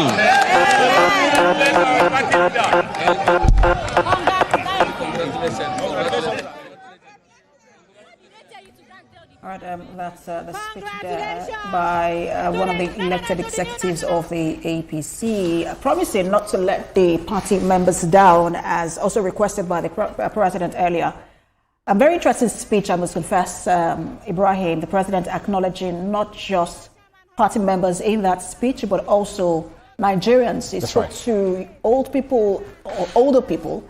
He spoke to young people, he spoke to women. Particularly, I like that he mentioned that when the motions were being moved, his wife, the First Lady, Senator Oluremi Tinubu, had mentioned that why is it all men moving the motion? Yeah, that's a man looking out for women. You know, he's one who has always, put the women folk on the forefront. And the fact that he also spotlighted the fact that the wife raised an objection or raised a concern. Concerning the fact that the women are not being represented when it comes to moving the motion. And that's very thoughtful of the president. He's making not just the women folk, but the nation to realize that, listen, it's not all about the men. It's all about having women not even beside women or not even behind women. He also wants women, in the forefront. The fact that he also expressed his gratitude to God and the people when he started, he recognized or remembered and paid tribute to the late President Muhammadu Buhari as an elder statesman who was also the first president of the APC since its creation in 2013. He said that his administration has saved the country from the brink of collapse, and he also mentioned the fact that democracy only thrives in vibrant and healthy competition. That is signposting the fact that he believes in opposition. But then he said that he believes in not just opposition, but credible opposition. And he also talked about believing in the freedom of association. Also allaying fears, as he's done a couple of times, that the nation is not sliding into a one-party state. Hopefully that lays that issue to rest. But again, he stressed that if you want to move, you're allowed to move. He believes in the freedom of association. Right. But interestingly, one of the things he said at the very beginning of that speech is that he takes pride in what they have built together as a party since 2013, which is exactly at the heart of what Nigerians are using to judge. Right, so as all political parties lay bare their manifesto, Nigerians are not, especially for those who are served in office, Nigerians are not looking at the speech. They're looking at what you've done and how that has impacted on their lives and what the difference, in every government we've seen in this country and how they have led. And so the president is saying, look, they take pride in what they've built since 2013. You mentioned, he also highlighted the former president, like you mentioned earlier. But he did also mention that they're optimistic about the future. Despite, I like this part because again, we have to acknowledge that there are challenges. And he said, despite the challenges. Most definitely. He also said that, since assuming office, his government has been dutiful and has, steered the nation on the right path. The government itself has been on the right path. I said that the nation is now moving from survival mode to stability, which is very key. This has also been recognized by the IMF, the World Bank, when they met with the president, saying that each time they had to talk about Nigeria, they make Nigeria a point. They make Nigeria a point of reference whenever they talk to, other presidents. Like just say Nigeria, which was on the brink of collapse before, and this administration has actually steered the affairs in the right direction. He particularly praised the youth, innovative minds. The era of technology, the era of AI, the role our youths are playing, not just within Nigeria, but outside the country. And then he described them as great assets to the nation. And for the youth who are saying, it's the old goons who are running the affairs of Nigeria, this is to say that, no, we have youth at the forefront. And if you look at the administration, if you look at the cabinet of the president, he's got some youth, who are also playing very important role. The Minister of Youth, the Minister of Communications, Bosun Tijani is also a youth. Even Dayo Israel, the national youth leader of the APC, is a youth himself. Because that's why he's a youth. He's a national youth leader. No, back in the day we used to have, of course, older men, who are Minister of Youth or who are representing the youth, and then you ask yourself, is 60, 70-year-old still a youth? So those were the era when we used to have funny, characters. Pardon my expression. One of the things that I like about speeches is that right on the spot you can check with data, right? And so as you give the speech and say, look, we're creating youths and assets, and there are young people all around the country who are, checking the data as to whether to back out. But again, I like that the president did say something which was speaking to issues of the youth, and I'm trying to get exactly how he said it.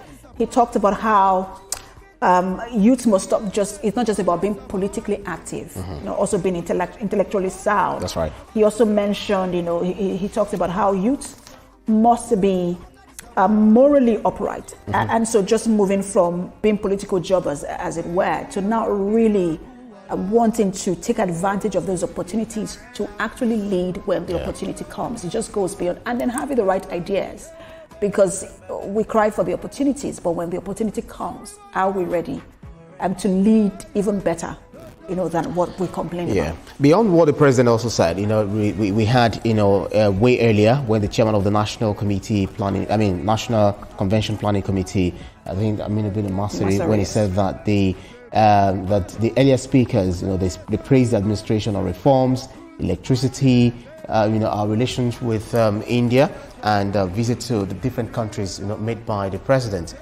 which has actually helped Nigeria, redirected itself, towards the path of prosperity, moving Nigeria from consumption to production and making Nigeria an exporting nation rather than a nation that consumes everything that comes from outside of the country.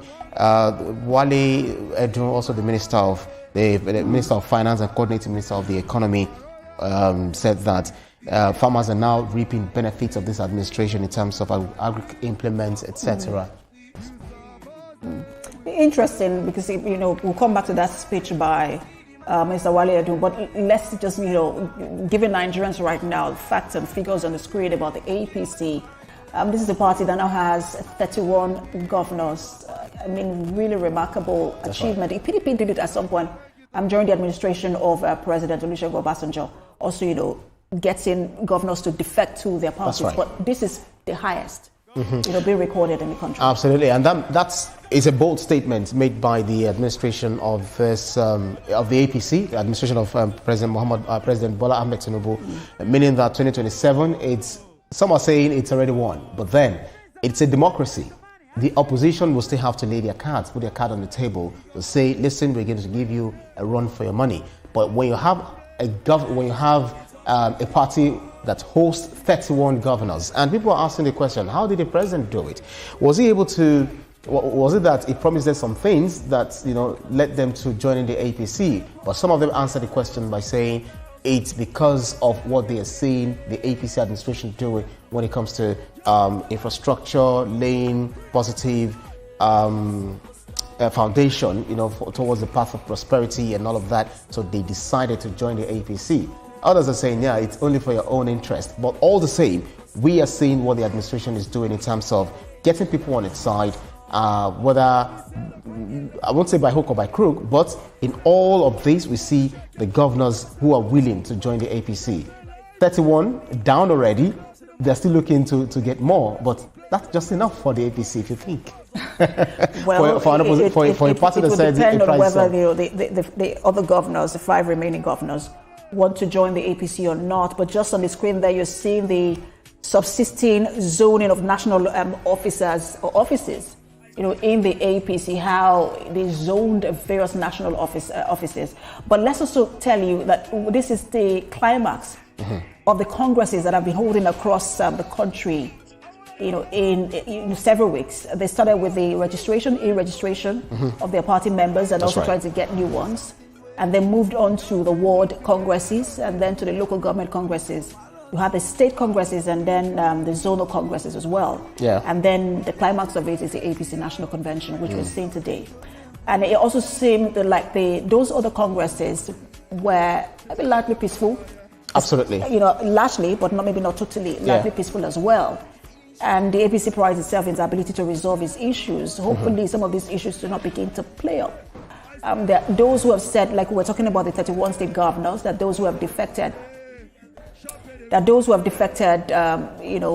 governors that defected may have left, some sort of wound or injury, for party members who had been there in the APC for a while. And spotlighting what actually transpired, at the zonal level, then we had the North Central, Lafia and Nasarawa stakeholders unanimously adopting, President Bola Ahmed Tinubu as the sole candidate for 2027.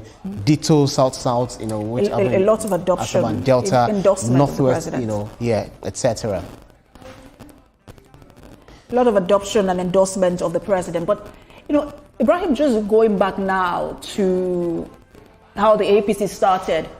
APC was founded, as you can see on the screen, on 6th of February 2013, and it was a merger of several parties, ACN, CPC. You have the NPDP, was it the NPDP or the RPDP? Then there's the Reformed PDP and the New PDP. New PDP, I think it was the New PDP. And they had the ABGA and then the ANPP as well coming together. And then President Buhari becoming the first candidate of that party as its first convention with about 15 million votes. From Nigerians. I think you were referring to the ANPP. rather than the NPDP parties that actually... No, the NPDP, part of the NPDP then was called the NPDP. Right. Okay, so as you said, late President Muhammad Buhari won 2015 presidential election with over 15 million votes. Yes, first election. Yeah, absolutely. And then the first time in Nigeria history that an opposition party unseated the incumbent, at the time. So late Muhammad Buhari, was also re-elected, and then Atiku Abubakar at the time won over 11 million votes.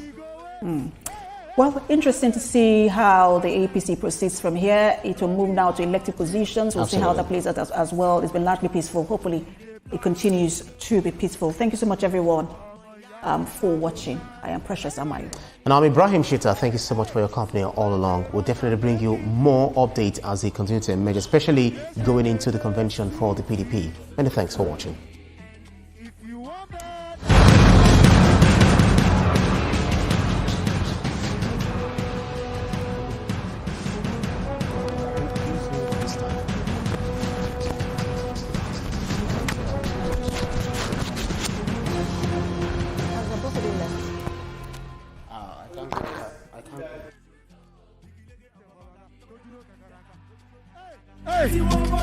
Open road, Lagos to Calabar. Open up scholarship, student loan. Now Google.